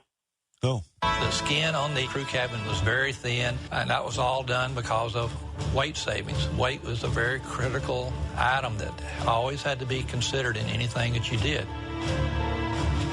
If you really took your finger and poked hard at it, you could poke right through the outer skin of the spacecraft. It was about the thickness of 2 layers of aluminum foil. But it's the kind of thing that you were reasonably cautious that you didn't jab any pointed objects through. Well, you see, both of these men, whose credibility is unimpeachable, both these men talk about how thin the LEM's walls were. Krantz, in particular, says that one could easily jam their own finger through the walls. Yeah. And so Renee questioned if this could have been effectively pressurized to 1/3 sea level atmosphere as claimed by NASA. I think that's a good question. I do too. Which almost brings us from this issue of could you get there, could you survive, to all right, what did survive and was presented to the American people is the business of the Apollo film. And so this is a good transition to image anomalies. We have an expert, Dr. David Groves, who discusses really what are many inconsistencies. I will note that Groves is a physicist in the UK, and he's a specialist in image processing with a PhD in image analysis. He, not being an American, doesn't really, let's say, have the vested interest in protection against disconfirmation of the whole we landed on the moon thing, you see. So if we listen to track 22, Dr. David Groves has some perplexing things to tell us. Hey, let her rip. I've been involved in image analysis for 25 years now. I did my PhD developing holographic computer techniques for analyzing images. My company, Quantic Image Processing, use these image processing techniques to extract three-dimensional information from two-dimensional images used in industry and used in medicine. The NASA pictures that I've analyzed contain many inconsistencies, a whole core of which have no rational explanation or excuse. So it's important to note here, in the interest of time, we have many from Groves, but in the interest of time, I'll summarize. The many inconsistencies he refers to in the photographic record of Apollo are, 1, converging shadows from a single light source, to what appears to be backfill and what's called hotspots in the Apollo astronaut lunar photos, what he believes is due to an additional light source. Now, this is perplexing because no additional light sources were brought on any of the Apollo missions, just to be clear in case folks didn't know. And equally perplexing for Groves was the absence of any fogging in the film due to radiation, or even film cracking and warping as a result of the temperature extremes. Groves took the trouble to take the type of film used and did an exposure experiment using the same camera, using Hasselblad specs. And in fact, fogging occurred with minimal radiation exposure, basically like the radiation exposure in proximity to an X-ray device, maximum 25 rem. This was exceeded easily traveling through to Van Allen and on the moon itself. And I know the film was protected to some extent, but it was protected a lot less than people would think if they looked into the Hasselblad camera specifications, not to mention that the shutter has to open to take the picture. Mm-hmm. Yeah, allowing exposure to this. Of course, yeah. Yeah. So these are questions like, what effect would these temperature differentials have? You know, the temperature is 240 to 280 degrees Fahrenheit on the bright side of the moon, and it's below zero in the shadow of the moon. And so it could be expected that these types of temperature extremes could not be compensated for by what NASA defender Brian Welch, again, then acting director of media services for NASA, claimed was a very special film designed with thin, and I quote, designed with thin gels and special emulsions. Well, you know, this business of thin gels and special emulsions really doesn't wave away the questions we've just brought up. No, it doesn't. No, only protection or a description of the protection provided could do that. And I understand that they might be able to store the film on the way to the moon and protect it to some degree anyway, but certainly not while they're out walking around on the moon. Yeah, that is admittedly problematic. In fact, if we look at this this magical film, the expert on the entire matter is an individual named H.J.P. Arnold. He tends to counter NASA advocates, especially spokesman Welch. H.J.P. Arnold has a completely different view of this NASA film used. Quite to the contrary, he does not think it contains thin gels and special emulsions. If we play track 26, it's only 9 seconds long. Sure. It will close the case on the argument against. It was Kodak film was essentially the same as ordinary film at that time. Was essentially the same as ordinary film at that time. The same as ordinary film. Yep, and so this leads to the question, because I know we're kind of presenting the audio evidence here. It leads to the question, well, perhaps the camera was special, right? Maybe Hasselblad in Sweden was the NASA, by the way, Hasselblad in Sweden was the NASA-appointed manufacturer of a camera capable of functioning on the lunar surface. And Jan Lundberg was the project engineer responsible for the design and building of the camera. And Jan Lundberg tells us some quite interesting things. He has questions himself about how the pictures could have shown what they show. All right. We have just some of the questions we'll get to include the ordinary ectochromic film somehow surviving the vacuum and temperature extremes. We have the issue of astronauts descending ladders in deep shadow, and yet we can see them plainly. And we also have... listen, we're at the top of the hour. Time is flying, so we'll take a break here at the top of the hour and be back with more with Dr. Stephen Rorke and whether or not we went to the moon. Fly to the sun without burning a wing? Why not? If you can go cruising through 1800 rem and just feel great, then what's the sun without torching a wing? Hi, everybody. I'm Art Bell, filling in for George Norrie, taking a well-deserved day off. Dr. Stephen Rorke is my guest. Subject, did we or did we not go to the moon? Did we hoax the whole moon landing? And I'm opening the phone lines now, so feel free to start us down a road that you'd like to be on? I know there are a million different questions about all of this, and I imagine Dr. Rorke can address most of them. So, as I said, feel free. By the way, I've got email, and I'd love to hear from you. I try my best to answer my emails, but I get many of them. I'm artbell at mindspring.com. That's ARTBELL at mindspring, MINDSPRING.com. Feel free to fire me off an email, and I'll do what I can. From the other side of the world, this is Coast to Coast AM, which absolutely owns the night. We'll be right back.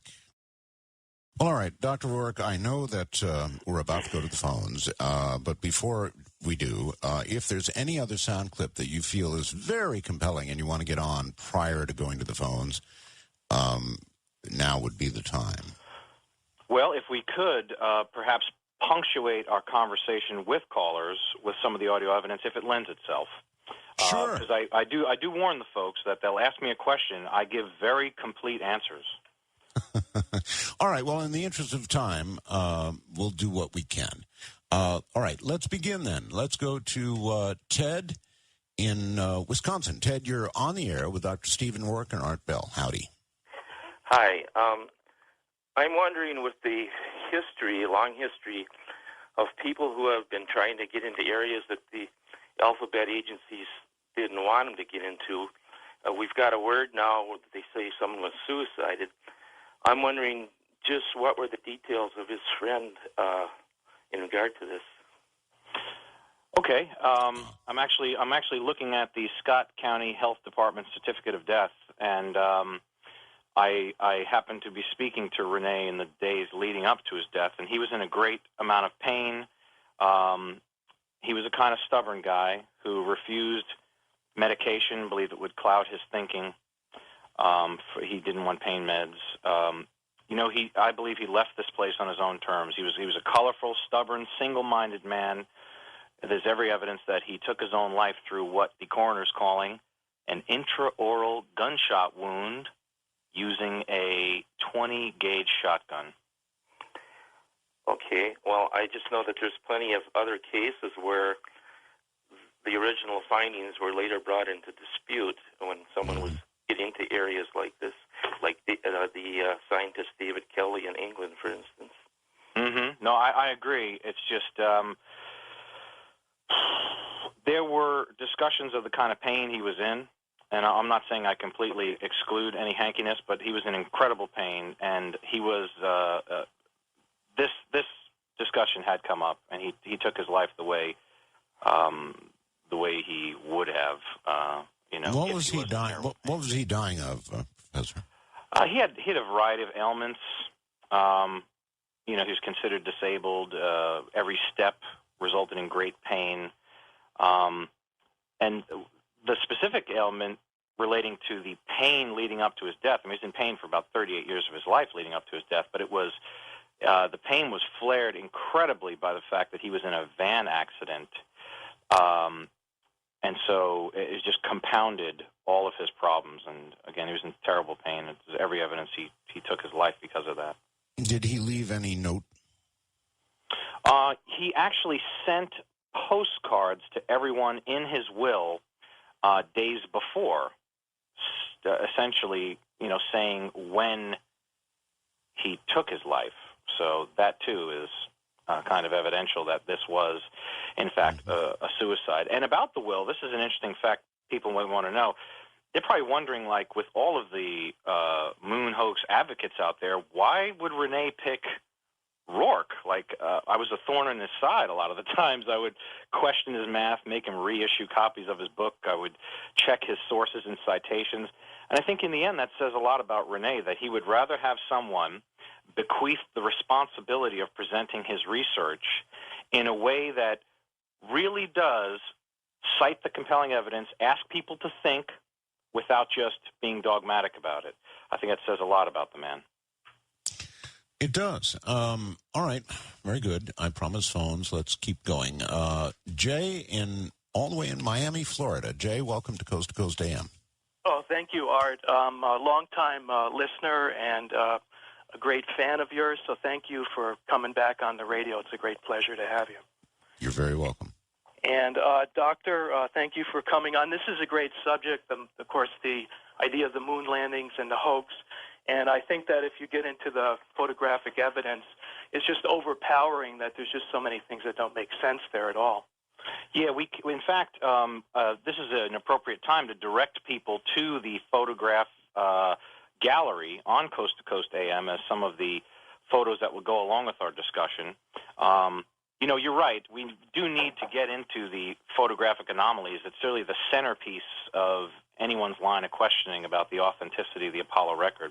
What do you find most interesting, perhaps in one of the galley photos, or what do you find questionable about the Apollo record? Well, I find, you know, I mean, of course, the discrepancy with the shadows converging and this type of thing, and then some of the video evidence of course, Buzz Aldrin coming down the ladder, where he's in a complete shadow, and all of a sudden a bright light comes on him and illuminates him. But I have one, actually, sir, this is a perfect time. I have every intention of hearing what you say, but it's the perfect time to play that actual NASA audio of the ladder descent in darkness. It's only 17 seconds. It's cut 30, and it's the exact astronaut, the exact moment you're talking about when they say visibility is not too great descending ladder in darkness. All right, let's do it. 30. Cut 30. Okay, your plus looks like it's clear and okay. Visibility, as we've said before, is not too great. Okay, I'm on the top step, and I can look down over the RCU and landing gear pad. Visibility, as we've said before, is not too great. So what Renee pointed out, by the way, that this gave eyewitness testimony to the fact that the LEM was in the shadow side during this Apollo 11 mission. He further wondered how such brilliant images of the astronaut's shadow side could have been taken. He wondered how such brilliant images of the astronaut descending down the ladder could have been captured in such darkness, especially when the video camera was fitted with a night lens, but the still camera was not. Yeah, I mean, it's amazing because I had gone to the library and gotten a DVD, and which is NASA footage, and looked at it, and immediately I said, wait a minute, apparently he's up there, but it's in complete shadow. Now, if there's no atmosphere whatsoever, obviously there's no other reflection or light that can be in that area. It's pitch black, and all of a sudden, it's as though they put a spotlight on it all of a sudden. It just brightens and lights right up. Well, I've got to disagree that there was no other light source. I mean, there is the issue of the albedo of the moon. You know, the moon's surface is somewhat reflective. However, what you just mentioned about this bright spot on the heel of the boot and the brightness of the astronaut descending the ladder, that could simply not be from albedo. The numbers don't support it. In fact, this lends itself to a question about the contrast of the film. This must be magic film NASA used, because the still camera is not fitted with a night lens. According to H.J.P. Arnold, expert in all things NASA and film, he claims it was ordinary ectochromics film. So we're wondering, how do these nearly perfect publicity shots occur when all the scientific facts would belie such a shot existing? That's what I'm thinking. Now, I have one question. I'm sorry we're taking so long with me, but something I thought of, I haven't seen any other person come up with this as a question, but apparently now the Hasselblad cameras, which were just standard Hasselblad cameras, were strapped to their chest, and you can see that, of course, in the famous photo of Buzz Aldrin standing there. Now, if that's the case, wasn't it Buzz Aldrin who took the famous photograph of the footprint? Am I correct that that's Buzz Aldrin's footprint? So far as I know. Okay, now if he took that picture, that footprint, and it's perfectly centered and a beautiful picture, how did he do so if the camera was strapped to his chest? Did he bend over? Did he hold on to something? How did he see it? My understanding is that not all the NASA photos were in fact perfect. A more complete look at the Apollo record shows that there are some jumbled and poorly shot photos. But that could have been taken by simply leaning on the ladder and, as you said, kind of bending over and approximating the center of the image. Yeah, I mean, it's possible, but I doubt if he was actually leaning on a ladder. The other, just one more point, I'll get off the air with you, but thank you for letting me come on. And, of course, I don't believe there's any real photograph of Neil Armstrong on the moon, is there? There's a reflection in the visor of another astronaut that clearly shows Buzz. So, yeah, I mean, there are photos. Of Neil Armstrong. I'm sorry, Neil Armstrong. I apologize. Mm-hmm. But thank you for having me, Art. It's a pleasure, and thank you, Doctor. Oh, you're welcome. And in fact, to kind of punctuate his point, if in between this next call, Art, if we could play track 31, it's H.J.P. Arnold discussing the enormous contrast problem of the film, and it speaks to this caller's wondering as to how this latter descent in darkness could appear so bright in the still pictures. Track 31 is only 10 seconds long. In the moon, where you have no atmosphere, shadow is black and highlight is really violent highlight, so you have an enormous contrast problem. And it needs to be stated that an example of this contrast is found in the shadow side of the LEM in the Apollo 11 picture that we're talking about. Reference works establish this as a fact, as do the TV images of the event. As I mentioned earlier, the night lens TV images of Aldrin descending the ladder in the shadow side of the LEM show the astronaut to be in total darkness. And this is with the night lens. When compared with the still images of the same event, Aldrin is well lit, and there are even bursts and what seem to be light flares from an additional light source being deployed to make what would have been an unusable picture into like a perfect publicity photo that NASA would need to communicate lunar superiority over our Soviet competitors. And that image with the boot heel, brightly lit, by the way, is in the gallery. It's labeled as AS11-40, some other numbers. It's called Hotspot on the boot heel. They can see that picture for themselves. It's quite curious. All right. To Florida once again, and Bob. Bob, you're on the air. Hi, Art. Hi, Dr. Rorke. Listen, I'm sitting here stunned that we're even having this conversation, given the LRO sub-meter resolution images of all Apollo landing sites and the tracks that the Apollo 15 astronauts made traveling back and forth between the ALSAP instrument package and the Apollo lander. Let me just raise one specific issue to challenge the validity of his arguments and also to call into question how well-versed the doctor is. The doctor last hour stated, as I remember, that the Smart 1 impactor from the European Space Agency and the recent October 9th L-Cross impact in the crater Cabeus in the southern hemisphere of the moon both landed near Apollo landing sites. Now, I don't know about the Smart 1 impactor. I can't remember. But I can tell you that the L-Cross that impacted with the mass of an SUV at high velocity into that crater in the southern hemisphere of the moon was vastly far away from the Apollo landing sites because they were all in the equatorial region of the moon. That right there calls into question, for me, his expertise. Mm-hmm. Yeah, well, I'd have to concede your point if you're correct on that. May I make a point, Art? Sure. If I could finish, buddy. Let him finish, and then sorry, you make your point. I'm sorry. I was just about to, congratulate you on correcting me. I'm not one of these guys who pretends I'm right about everything. I'm a pretty quick study, but there's a lot to know with all this. So, there's every possibility I'm wrong about that. And, Art, may I make one more point? Oh, okay. I wasn't quite done, but yeah, go ahead. Why would I want to talk? Go ahead. No, I'm sorry. I'm not used to this. I apologize, Doctor. I will stop. No, you go right ahead. Okay. One thing is, please consider the fact that on the moon, the Earth is blindingly bright as far as an object in the sky, vastly brighter than the moon. Is it possible that Earthshine was responsible for the anomalous brightenings during these photographs? Okay. I'm going to give a complete answer if you're okay with that. Okay? Yeah, okay. Go ahead, Doctor.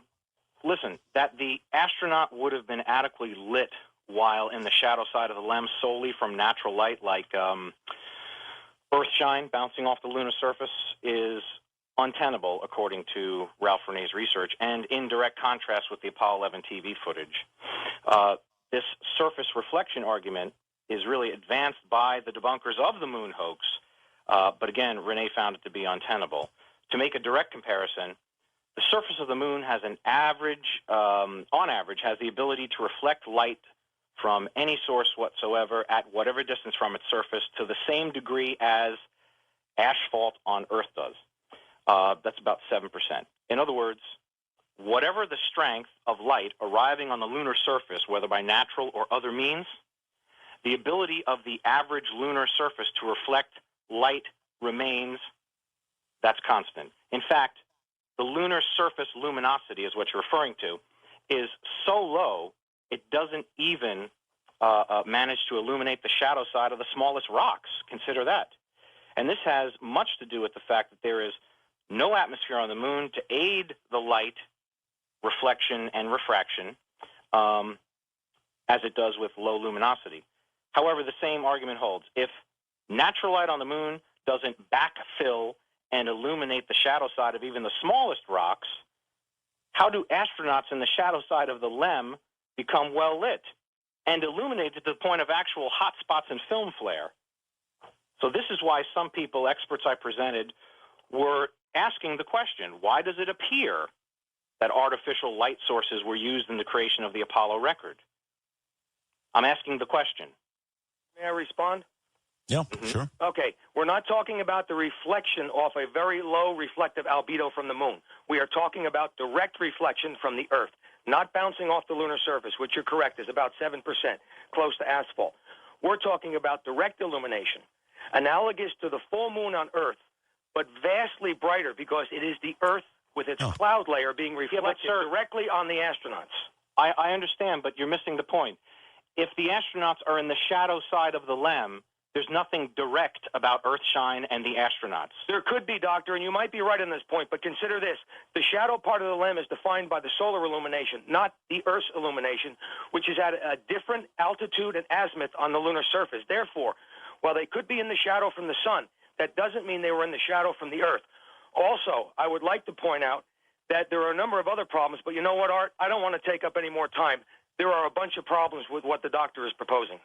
Yeah, well, Renee's theories, while encapsulated very well in his book, NASA and Moon America, with high-res glossy NASA photos reprinted in full color, lithographed.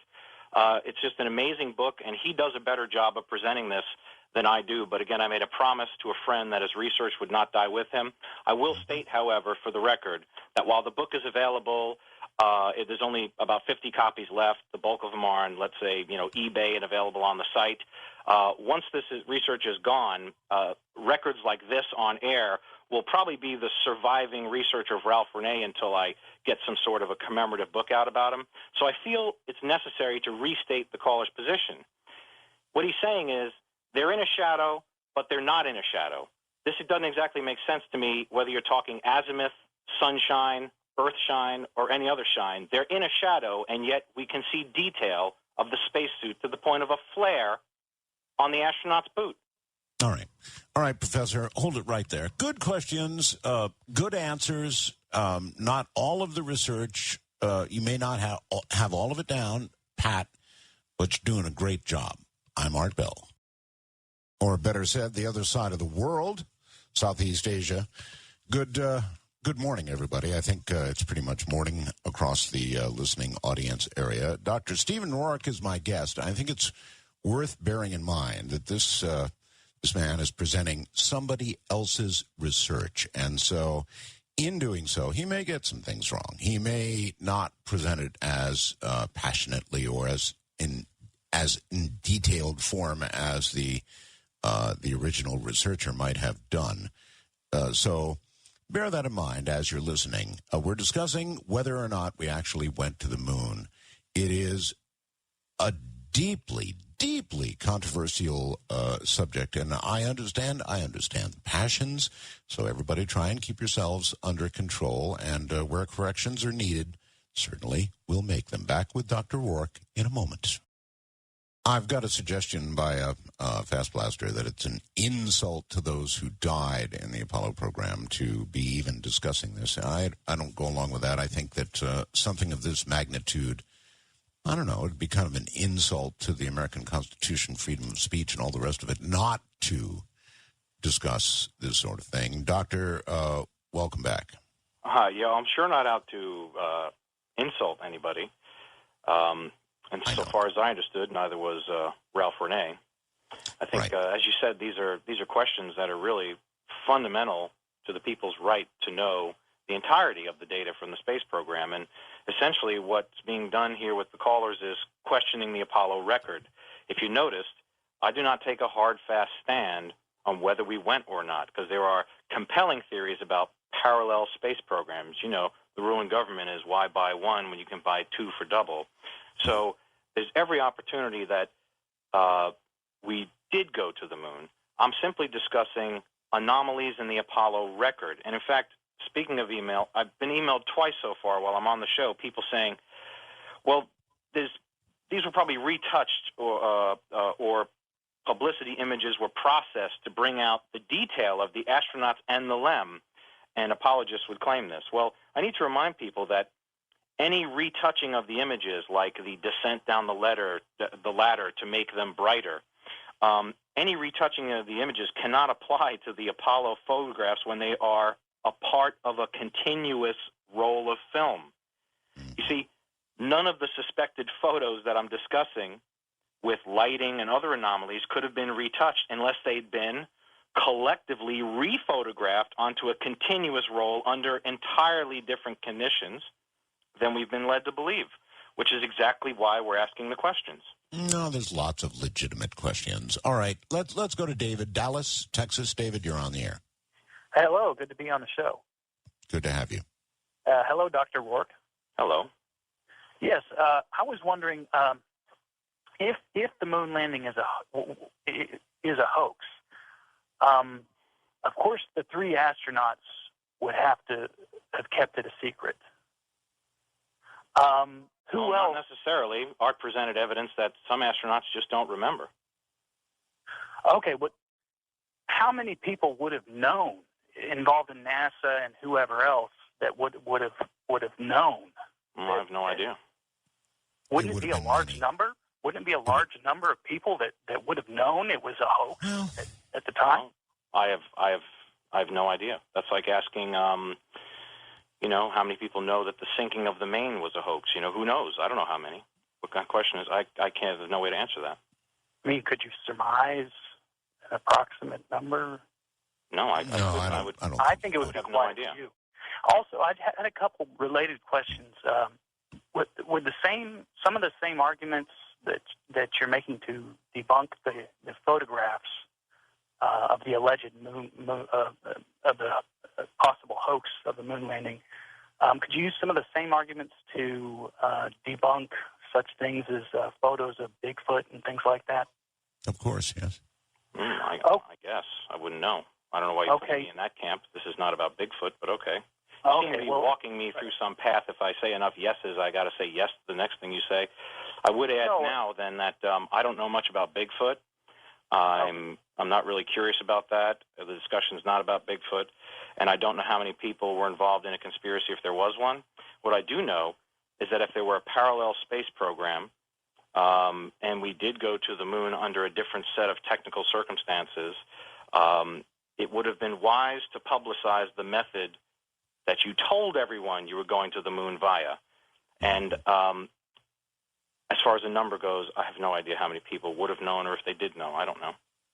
It could have been a large number, but one would imagine, if you're imagining the whole thing was a hoax, that it would have been a small number. I mean, I suppose the controllers could have been fed false information so that they certainly believed that it was really occurring. Well, the data was, you're correct, the data was extremely controlled that way. In fact, the first images we had were actually images off of a large telescreen. So almost in a bizarre way, they did a time delay and this controlling of the raw feed. It is quite interesting that maybe in that manner you wouldn't have to have a great number of people, let's say, involved in any knowledge of a conspiracy. Or it could be a lot more innocent than that. Again, I remind people of the alternate explanation that if your government had every intention of your safety in its heart and decided to allow the real astronauts to go, that might have taken longer. Maybe they faked it till they could make it because we had to beat the Russians. I don't know what people think Renee was proposing or what I'm representing as his research, but I haven't been discussing any diabolical individuals with blood coming off their fangs. You know, I don't know how many people were in any conspiracy if there was one. Okay.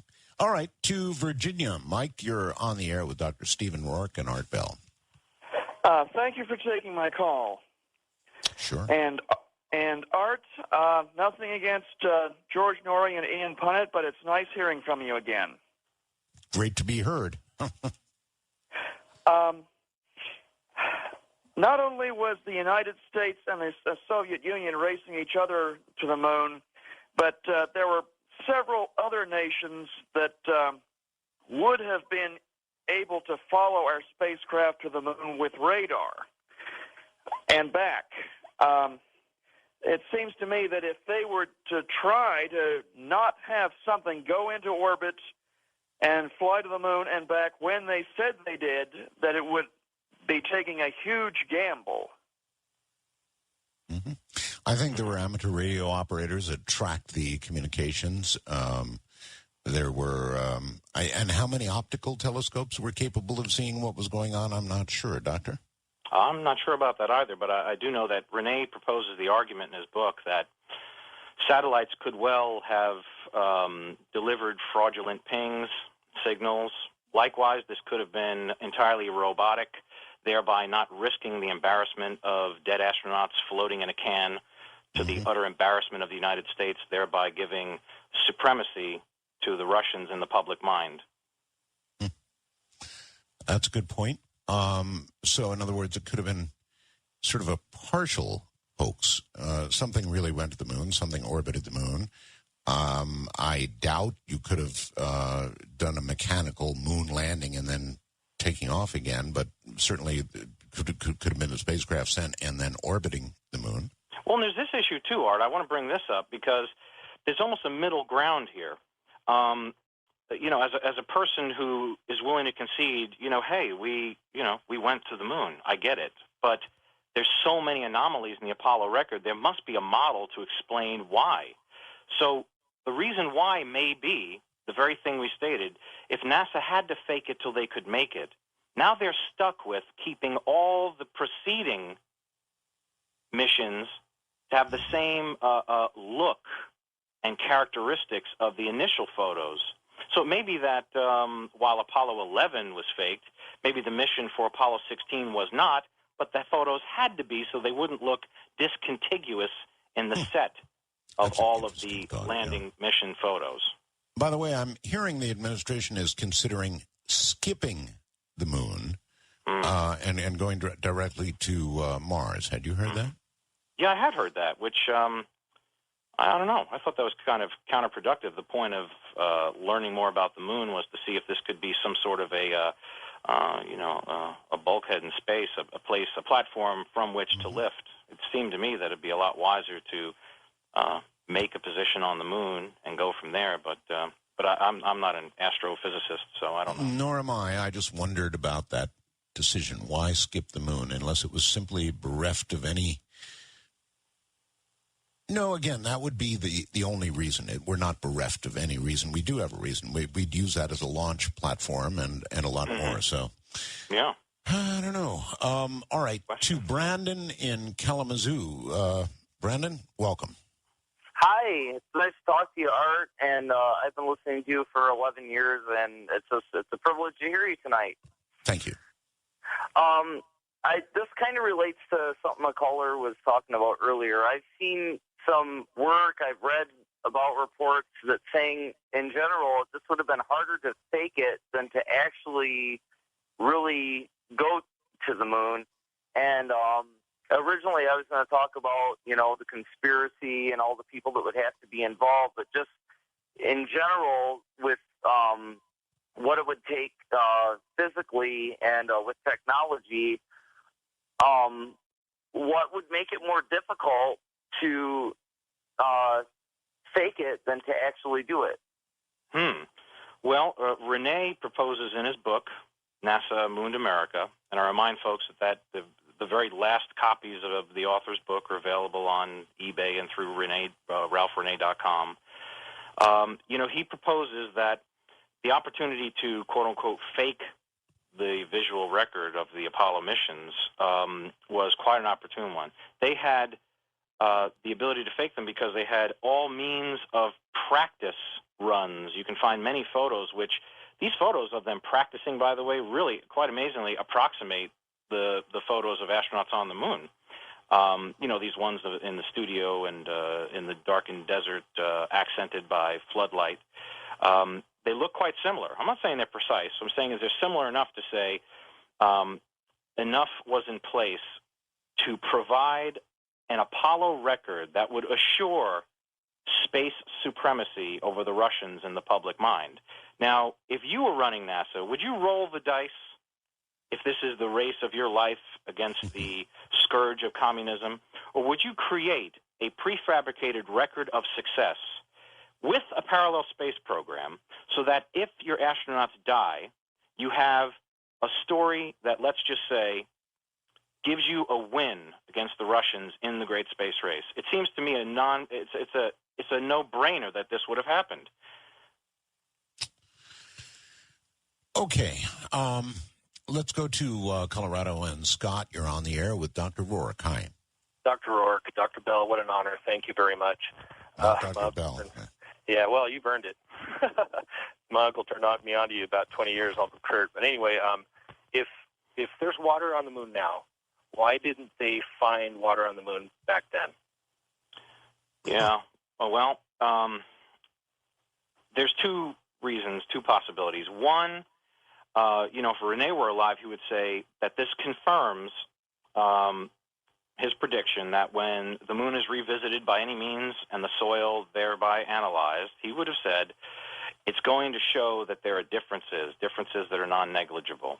Well, there's also another issue, though. It could be a measurability problem. I'm not sure that the spectrographic analyses are that much better, but let's face it, the technology for spectrographic analysis must have improved somewhat. So it might be a measurability issue.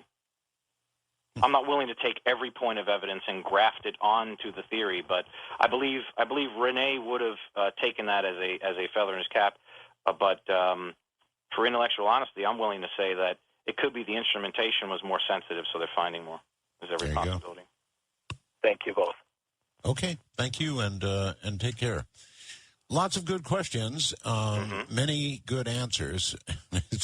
The whole thing has actually bothered me for a long time. All the way, well, I shouldn't say all the way. It's a close neighbor of mine. Australia, Samuel, welcome to the show. Hello, Art. Hello, Doctor. How are you going today? I'm well. How are you? I'm very good. I'm just wondering what you think about the theory that with all of the extremes in temperature and radiation that are outside our atmosphere, that if that's the reason why the footage had to be faked and the landings didn't happen, if that could be the reason why, with all of our vastly superior technology now, we haven't continued manned missions to the moon or beyond. Yeah, that's a very reasonable take, and the reason I like your position, your perspective, is because it doesn't tell people that their notion we've gone to the moon is wrong. It simply tries to account for the photographic anomalies, and this is the model that needs to be pursued. It's the model heavily pursued in Renee's work. You're correct. If they expected, and they would have expected, extremes in vacuum, extremes in temperature, extremes in radiation, I think they would have known they could have had fogging, streaking, film cracking. So if you were NASA, would you simply come back and tell folks, you'll have to trust us, we really did go. You'll have to tell the Russians, you'll have to trust us, we really did go. Or would you, in fact, fabricate a record in advance of the missions so that if the documentation of the moon landings came back and was flawed to the extent of not being presentable or believable because of these temperature extremes and the cracking of the film, you would have wanted to have this prefabricated record on hand? I don't really think, with all the conspiracies our government is in fact guilty of, this would be a minor one. Yes, I don't think that anyone would blame them if that was the case, except for the fact that if it is the case, why don't they just come clean and say so? Well, that's just it. And people forget. They like to get in this dichotomy where they argue, they just us-them kind of thing. So they would call up and want to have a wrestling match with me about whether we went to the moon or not. They're really missing the point. It's what you just stated. The real point is we need to ask the questions about why these anomalies exist. Maybe there's some incredible scientific fact we don't know. Maybe it's about the Apollo record being faked, and they'd give us a good reason why. The truth is paramount. This is what Ralph Renee searched for. He was a flawed man like the rest of us, but a good man looking for the truth. And these questions, by the way, these contrarians like Renee, they serve an organizational purpose. They keep stuff honest. Yes, he kept poking, he kept prodding, he kept asking the annoying questions, and there's nothing more American than that. That's what we do.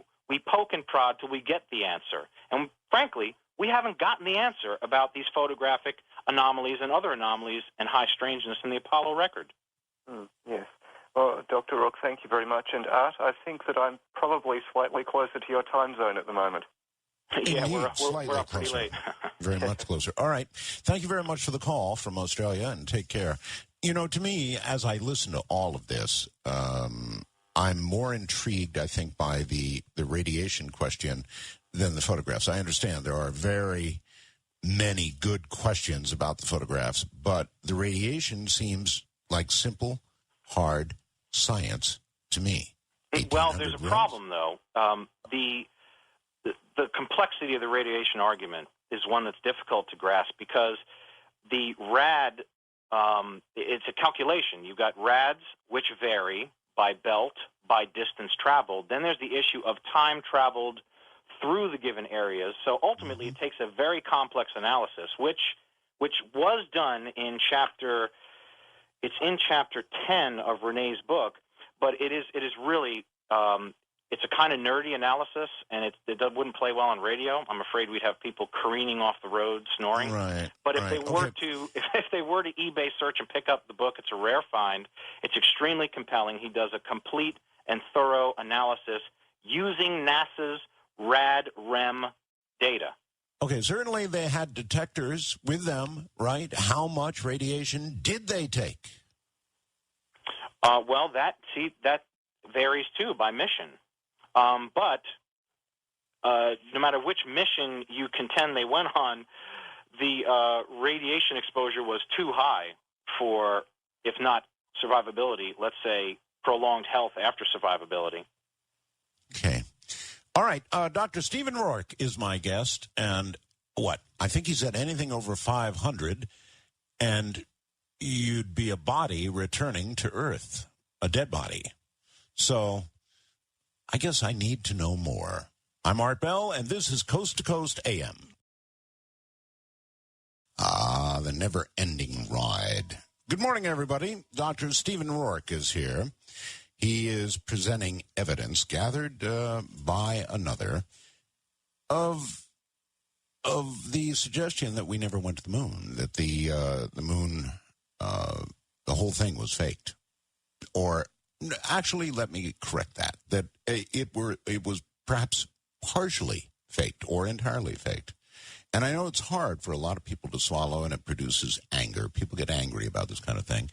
Everybody, including me, by the way, wants to believe that we went to the moon. And in fact, I do believe we went to the moon. Some of these questions, though, are very troubling. The radiation is a prime example for me. It seems to me that they would have had extremely careful records of how much radiation was, in fact, received in transit by the spacecraft and, in fact, by the astronauts while they were on the moon. So all of that should be a good, solid record, and NASA should have good, solid answers, and yet it remains controversial, as do the photographs and other aspects of the whole mission, or missions, I guess I should say.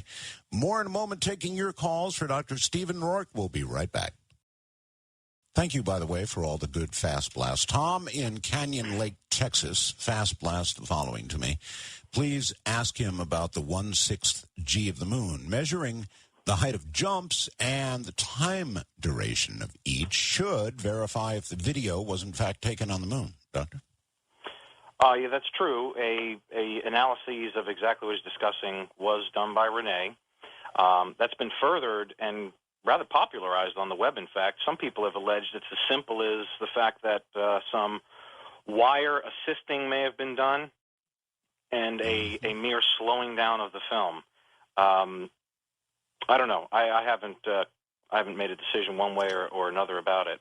I would think slowing of the film would be detectable technically. Yes, it sure would. Then there's the issue of, aligning the narrative with the Apollo record. But yeah, I'm going to put that in the kind of who knows column. But it's an interesting thought. Oh, Art, I wanted to tell you, I looked through Renee's book NASA Mooned America and found something interesting by James Van Allen, cited by Renee. Okay. This, of course, is the discoverer of the Van Allen radiation belts.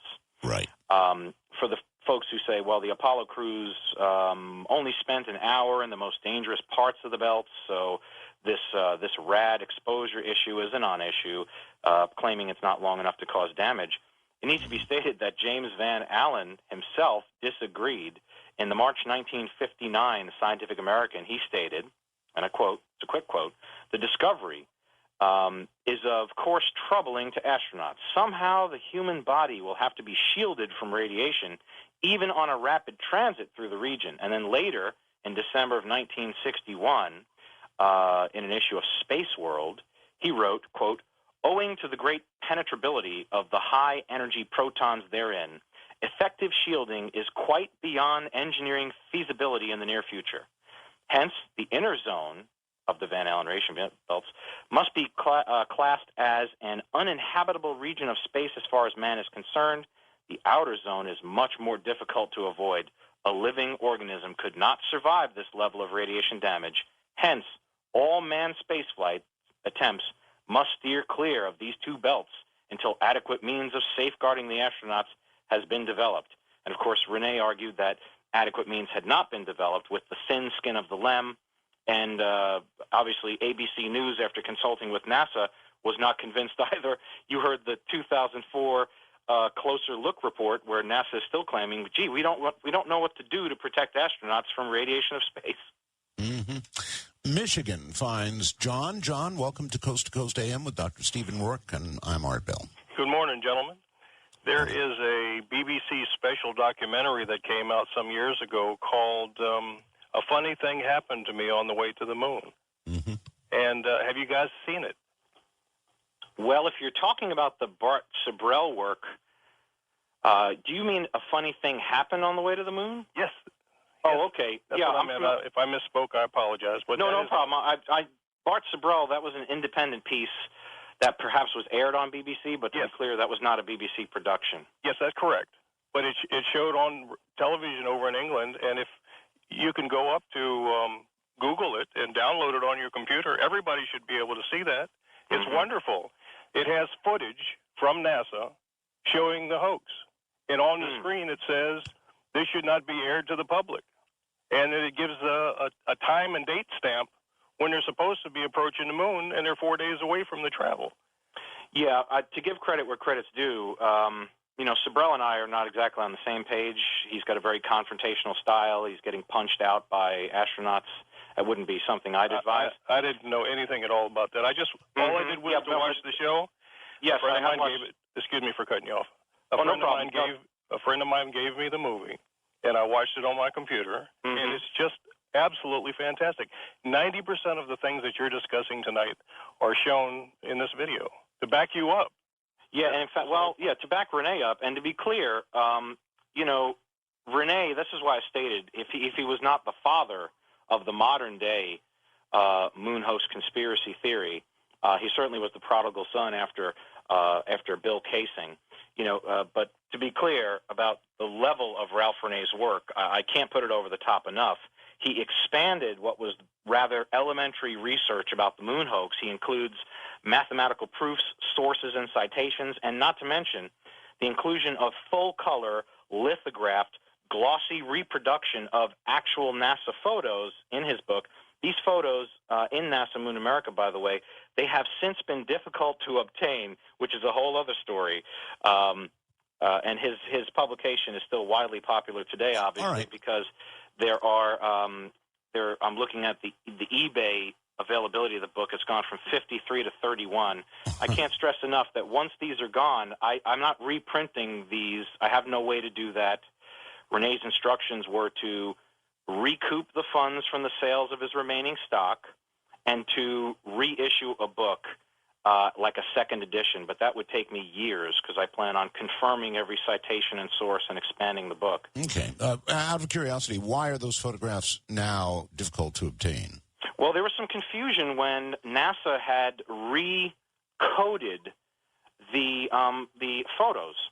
They made HQ numbers, headquarter numbers, and so it changed the numbers they were recognized by, thereby having some of them fall between the cracks. And they've been since rediscovered, but I'll have you know, Art, that some things are now missing from the photos that used to be in the photos. Things like the letter C existing on a rock and in the dirt just in front of a rock. Things like the reticles, the little crosshairs, which were anomalously placed, are now quite repaired. Many photographic anomalies after reissuing were changed, shall we say? We have a lot of history of documents simply disappearing. For example, the entirety of the Roswell documents just gone, like somebody threw them away or something. I mean, Interesting parallel, yeah. And for a while, if you remember, Art, the entirety of the NASA tapes was lost for a while. Do you remember that? I do. Yeah, which is kind of insane, and then it just kind of pops up, stored somewhere in some university, and yeah, it's all quite strange to me. This rather historic record should have been vaulted in something approximating a humidor, but it appears these folks are treating their cigars better than our posterity of a record of the moon mission. Or Rosemary Woods really gets around. Michigan brings us Sam. You're on the air with Dr. Rorke. Hi, Sam. Hey there, Art of Talk. Your voice and your mind are golden. Thank you. And previously, some of the callers did, and now Doctor has identified the Van Allen radiation belt. And I brought this concern up to Richard Conspiracy Hogland some time ago, and he dismissed it as so much poppycock nonsense, he said, because, well, it was just a very brief period, and they did have, quote, radiation shielding technology on board. Well, seems I heard somewhere recently some NASA officials said or identified the very real radiation threat as a reservation in returning to the moon. And so I just think, Art, we've been lied to so many times. I think John Lear would corroborate Doctor's claims here that there is a parallel secret astronaut program. We have been lied to, and we've been lied to a lot. And so, of course, after a period of time, the American public begins to doubt just about everything that our government says. So is there reason to doubt here? There certainly are legitimate questions to be answered. And again, I would love to have, I really would, Doctor, there's got to be a dosimeter that rode along, probably tons of them, because they were so concerned about radiation. So we should really know how much in totality radiation was taken during the trip itself, during the period on the moon, all the rest of it. We should know. It should be public record. Well, we should, but again, there's that concession of the measurability problem, the sensitivity of instrumentation, the possibility of faulty instrumentation. And so this is why it goes back and forth, Art. It's a complex problem. The numbers you're asking for are presented in the aggregate and disaggregated in Renee's work, but then the people who would counter Renee's theses, they would say, well, your time and duration is off, or these rad exposures are not consistent. And see, this is how it goes back and forth. In the end, this is why I reply, ultimately, I choose to select from Renee's work to discuss, really focus upon the Apollo record itself, the photographic evidence, which is highly suspect. But related to this issue of what's called radiation biology, we have Dr. Eleanor Blakely claiming that aluminum, which a good part of the LEM was made of, aluminum worsens the radiation problem. She's a radiation biologist of the Life Sciences Division at Lawrence Berkeley National Laboratory. This is from one of her lectures. If we could play cut 18, you'll hear that officially the Apollo astronauts were protected by a less than 3-inch layer of aluminum on the command module, a paper-thin layer of aluminum on the lunar module, and NASA claims that this is perfect protection from space radiation, but here's Dr. Blakely, someone who ought to know, disagreeing. Track 18. Okay, well. Yes, I was just wondering if you could speak to how difficult it would be to shield a spacecraft or even a spacesuit against different types of radiation. Yes, you ask another good question. The only problem is particles undergo a process called fragmentation. So if a particle comes in and hits like an aluminum shielding, it actually fragments into an array of particles of lower atomic number. So you actually have a higher fluence on the inside than you would have on the outside. So this is a serious problem at many levels. You see, what she's saying is because aluminum increases the risk of particle fragmentation, this means that when a particle hits an aluminum shield, it shatters into a dangerous spray of secondary particles, making the radiation inside the ship worse than on the outside. And so you can see how complicated this radiation argument is. Yes, I do. But again, there should have been, I'm sure there were dose monitors inside the spacecraft, and I kind of wonder what they said. I'd like to know. Do we know? Yes, we do. As I said, Renee does calculated analyses in his work.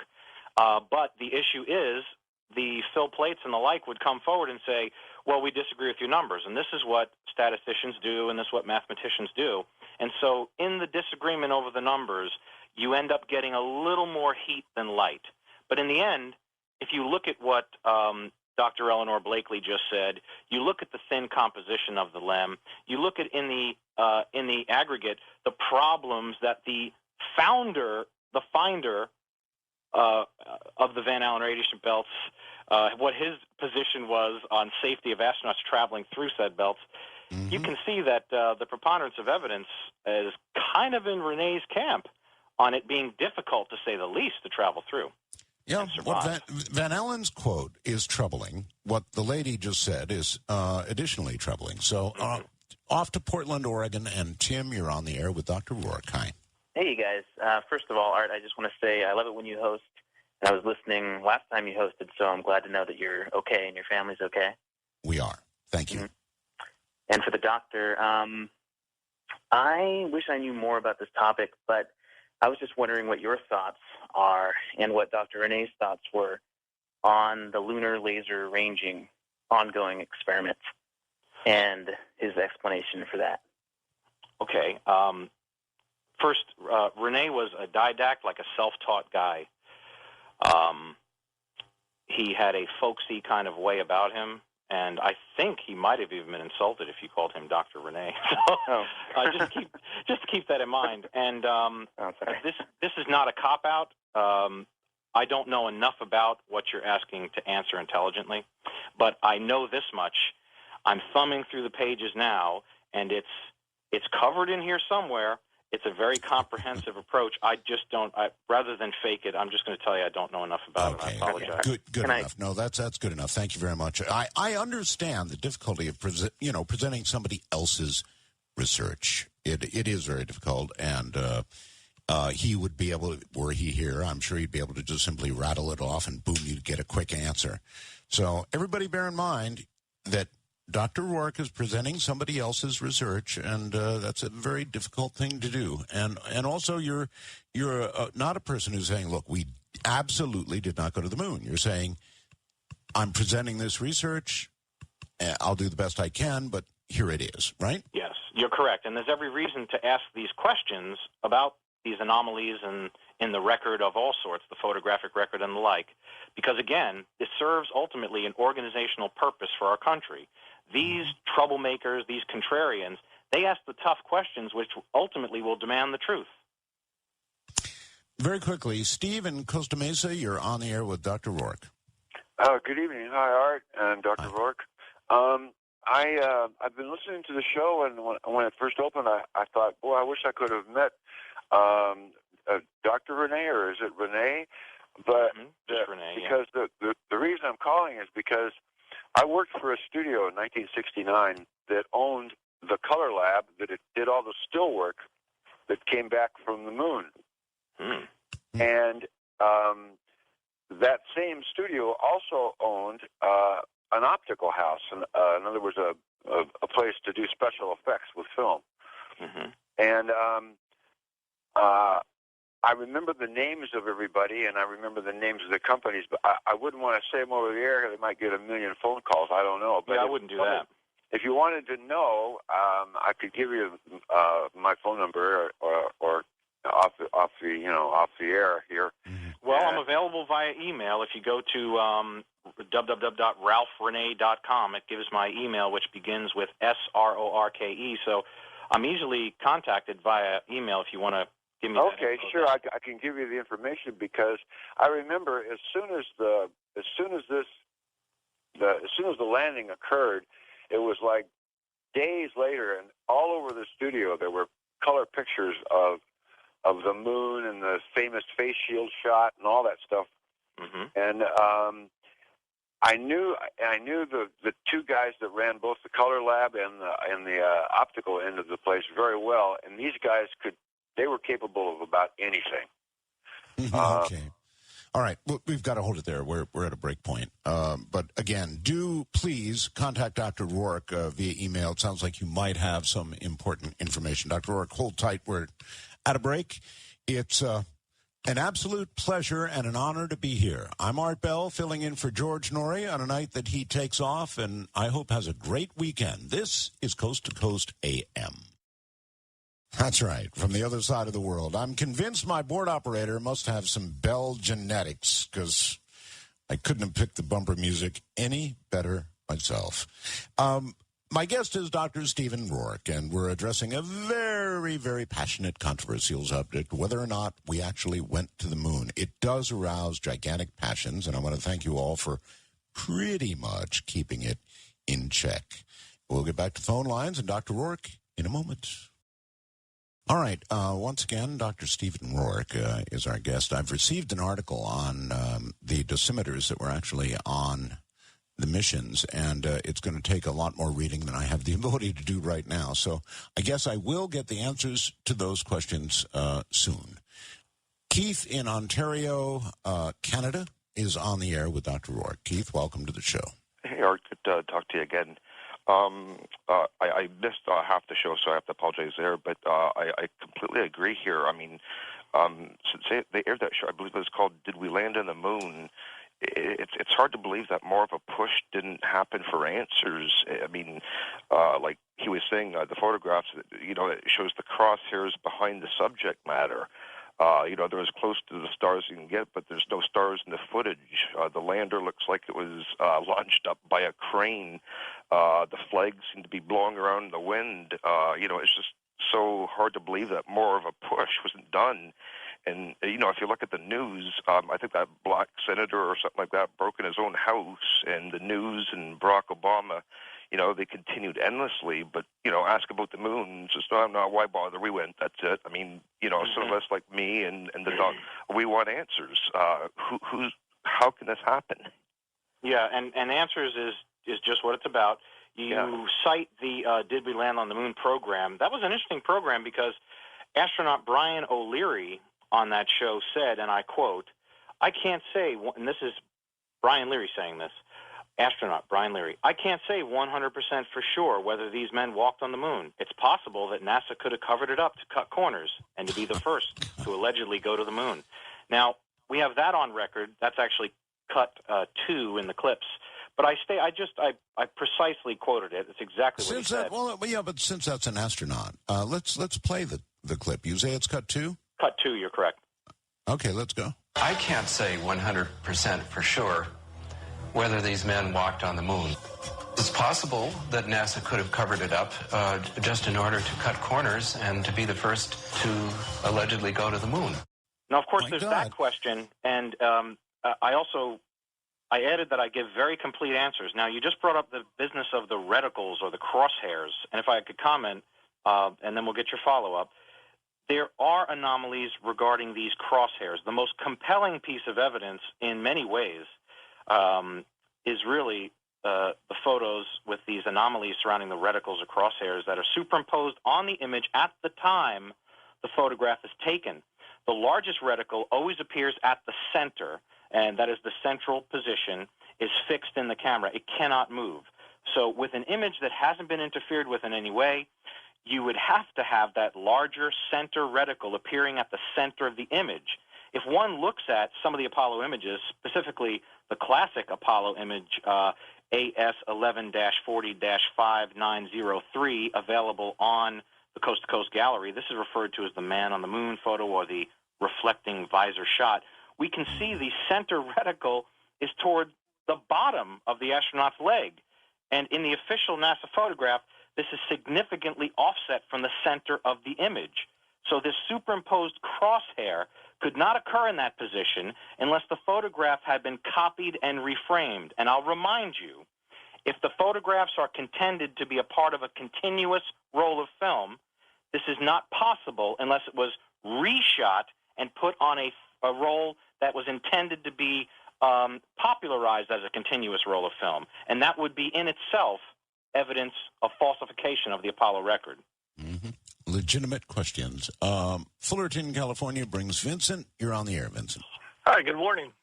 I was just wondering if any of you ever heard there was a documentary a few years ago about Grissom being murdered for knowing that this was all a hoax. Oh, yeah. Yeah, that's kind of yeah. I mean, that's in Renee's book and all that. It's a tenuous, obviously highly circumstantial speculation.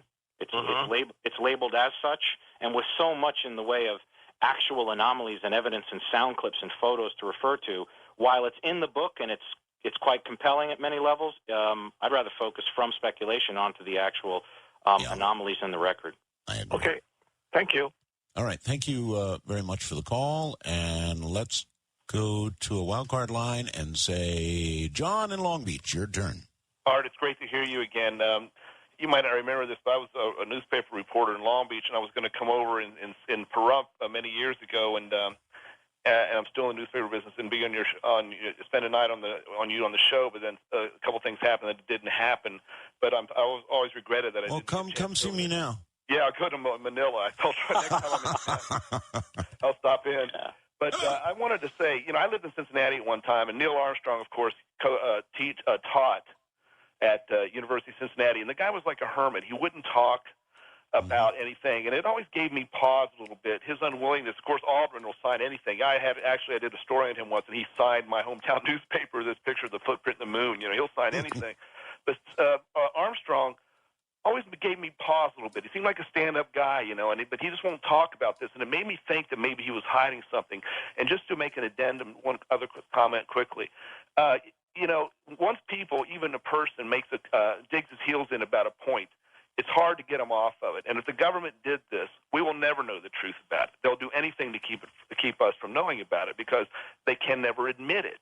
It's almost like UFOs. It would change our religious structure. Everything, aliens, it would change every way we look at things. That going to work the next day wouldn't mean as much. They have too much involved in this to ever come off with the truth. So when you say that search for the truth will eventually happen, I doubt it, even though I agree with a lot of your questions about this. But, do you think the government would ever admit it under any circumstances? And also not a chance. Not a chance is my answer. Yeah. Not with any ease, let's put it that way, and that's why I think it's important that tough questions be asked. Hey, in response to the caller, actually, you're a newspaper man. Yeah. You're probably familiar with this man on the moon photo, the most highly popularized image. It's called the reflected visor shot. Yes. Which I have to admit, I'm not as conversant with this subject as you. I think you ask a lot of questions. I've always had pause. Armstrong's the thing that first made me think about this. Well, just to be clear, it's this image I refer to is on Coast to Coast for anyone to see. You go to the website and to the image gallery. It's the most popularized image, and yet it contains the greatest number of flaws and anomalies. And I'll point one out. John Lundberg He's, again, the group manager of space projects for Hasselblad. That's the camera that was contracted for him to create to go to the moon and take these images. Lundberg is wondering why, in this particular image and some others, it appears like Armstrong is standing in a spotlight. If we play cut 32, it's a little over 11 seconds long. People will be amazed with how Lundberg has no explanation. This, again, is the group manager of the Hasselblad Space Project's camera. And cut 32 would really shed light on the issue of why it seems like Armstrong is standing in a spotlight. Okay, go. Yes, it seems like he's standing in the spotlight. And I can't explain that. That escapes me. Why? So maybe you have to find Armstrong and ask him. So look at what we have so far. You know, Renee would suggest with tongue-in-cheek that additional lighting sources must have been brought to the moon. You know, we have other stringers. I'll just summarize them. We have Jan Lundberg explaining that first, no additional lighting gear was brought to the moon, in case folks were wondering. The photographic space astrophotography expert J.P. Arnold revisiting the contrast problem. We have that in Renee's records. While images of an astronaut standing on a bright lunar surface would be evenly lit because of the aperture speed of the film and settings, we have issues, or should expect to have issues, when the astronaut's standing in near darkness. We have NASA audio of the astronauts guiding each other down the ladder due to the darkness of their descent, and this belies the apologist's suggestion that, well, it could have been azimuth, albedo, Earthshine. They're saying they're in the dark. They are in the dark, and yet a photo shows they're brightly lit. And Jan Lundberg, he also speaks to the fact that no flash bulbs were obviously used in lunar photography, so he's wondering why there's a bright hot spot on the heel of the astronaut in the shadow side of the limb. You know, had they known then that there would have been this sort of controversy now, and they had to do it all over again, would there have been anything they could have done to absolutely, beyond any shadow of a doubt, prove where they were at the time, or what could they have done other than what they did?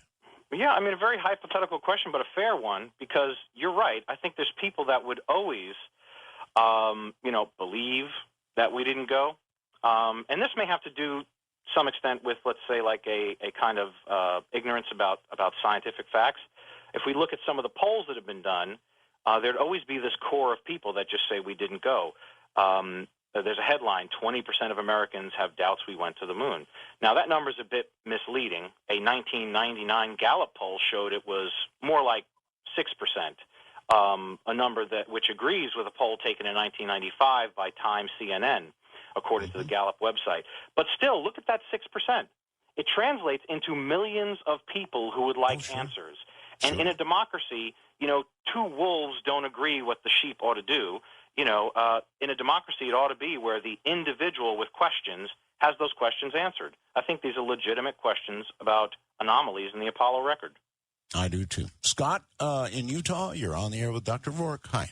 Hi, Art. It's great to hear your voice. And, Doctor, I really appreciate everything you're doing. You're very fair. You're very analytical. You look at the process and see it in the new light. And what I wanted to ask is kind of a little bit of link to what the last caller was saying. Have the astronauts themselves, if they were together the whole time, all the way to the moon and back, have they ever contradicted each other in their stories or been asked questions and answered differently? And because you think if this thing was hoaxed, that, it would be impossible to kind of line all their stories up, and there might be some diversions and things like that in their stories. Mm-hmm.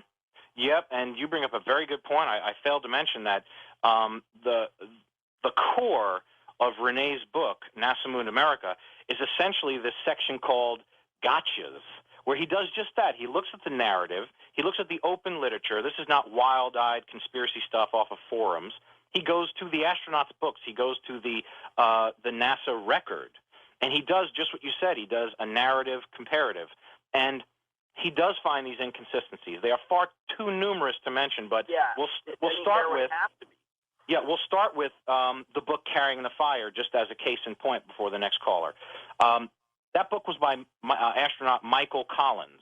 And Renee believes that Collins' book shows plainly the earliest NASA photo fakery of the Gemini spacewalk. Side by side, we have two photos, which are essentially Collins in a zero-G practice spacewalk. This is in a plane in Earth's atmosphere doing a zero-G drop. And then we have photo 2, which is supposedly a spacewalk. These two photos have two separate NASA numbers indicating two separate years they were even taken. And yet they're clearly the same photo, with the second photo having the background blacked out and retouched. So this shows, again, talk about inconsistencies. All over Carrying the Fire by Collins, he can see the stars, he can't see the stars. The other astronauts do and don't agree if they did or didn't. So clearly there are these kinds of inconsistencies you're discussing. They're all detailed in a gotchas section in NASA Mooned America, which, again, there's now, I think, 19 copies left. If anyone's an eBayer, they're going quick. If you just search NASA Mooned America, you'll find it.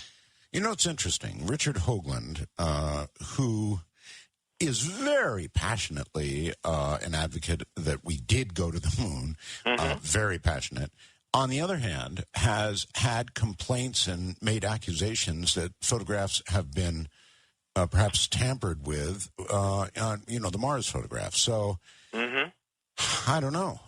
Tamper with one, tamper with two, maybe. Yeah, there's that. Now, a caller a while back kind of pretended to speak for Richard. Now, I've got a great deal of respect for Hogland. He's an incredible researcher. He labels what he's speculating about speculation. So, to that level, I think it's okay. But one thing that is not speculation, we both agree on, that there is evidence that NASA has quite a history of tampering with photographs. So let's just say if they did tamper with the photos in the Apollo record, it sure wasn't the last time they ever did it. Baltimore finds Rick. Rick, good morning. You're on with Dr. Rorke. How you doing, Dr. Rorke? Hi. One of the things I know just from working with photography in my own experience is that, with aperture speeds and everything, you can do an incredible amount of things to make something look like it's not. And for something which, a lot of times people would take black and white photography pictures in complete darkness and just allow the film to expose over a long period of time, and the picture almost looks as though it was taken during the daytime, except there's certain things, like you won't see a certain amount of shadow, you won't see certain things, that angles of light, that cannot be reproduced unless there's a light source actually being, focused and shined into the direction of whatever the object is. One of the things I think was rather interesting that they keep bringing up, or you mentioned earlier as well, was the boot print. And the fact that, when they were actually descending from the lunar lander, that they actually had to guide each other down because of how dark it was. One of the things, one of the perhaps explanations for, maybe the light surrounding the boot print and the angle of it, perhaps it could have had something to do with overexposure of the film. I know a lot of times when you expose film, or when you're developing film, there are different ways that you can actually get something to make it look brighter, so you get more detail in it. Has anything ever come to surface about that, or? Well, first, I don't recall anything about questioning the light surrounding the boot print. I was actually talking about some of the lighting anomalies in other photos, but your point is taken. Exposure speed's got everything to do with it. This would have to be some rather special film. But again, the fact that this was some sort of highly sensitive film that would enable us to do this is belied by astrophotography expert H.J.P. Arnold, who we heard earlier say it's ordinary ectochromics film. The sensitivity was rather ordinary as well. Everyone who knows what they're talking about in their areas of expertise, when asked, they're kind of flummoxed, like, yeah, how did this film get back without fogging? Pictures from Chernobyl, after Chernobyl, years after, are fogged. I mean, admittedly, the camera used at the Chernobyl site would not have been a lunar astrophotography camera, but we've got Groves wondering, how could this not be fogged? We've got H.J.P. Arnold saying, how did this stuff do what it did? They are impressive pictures. The film, essentially, it performed well beyond its expectations. And the best NASA can do is have then acting director of Media Services for NASA, Brian Welch, come forward and say, well, there's thin gels and special emulsions. Well, I'm afraid that that's not a complete enough answer.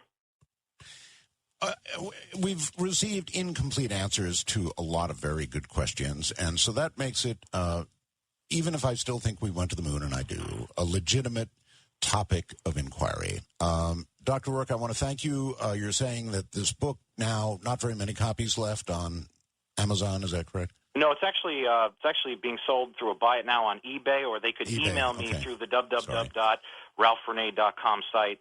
And folks should, do their own research. There's plenty of great sites out there. Jara White is an individual on YouTube doing some pretty cool presentations about anomalies in the photographic record. Quite interesting. Mm-hmm. No, you did a pretty cool presentation this night yourself. So thanks. I want to thank you for being here. It's been my pleasure, and perhaps we'll have an opportunity to do it when you write your book. Take care, Doctor. All right, folks, that's it. From the other side of the world, Manila in the Philippines, still kind of hip deep in water in many places. It's been really something over here with the typhoons. We've got one north of us now, but it's going to take off and go away. It has been my pleasure, and until the next time we meet, from the Philippines, I'm Art Bell. Night all.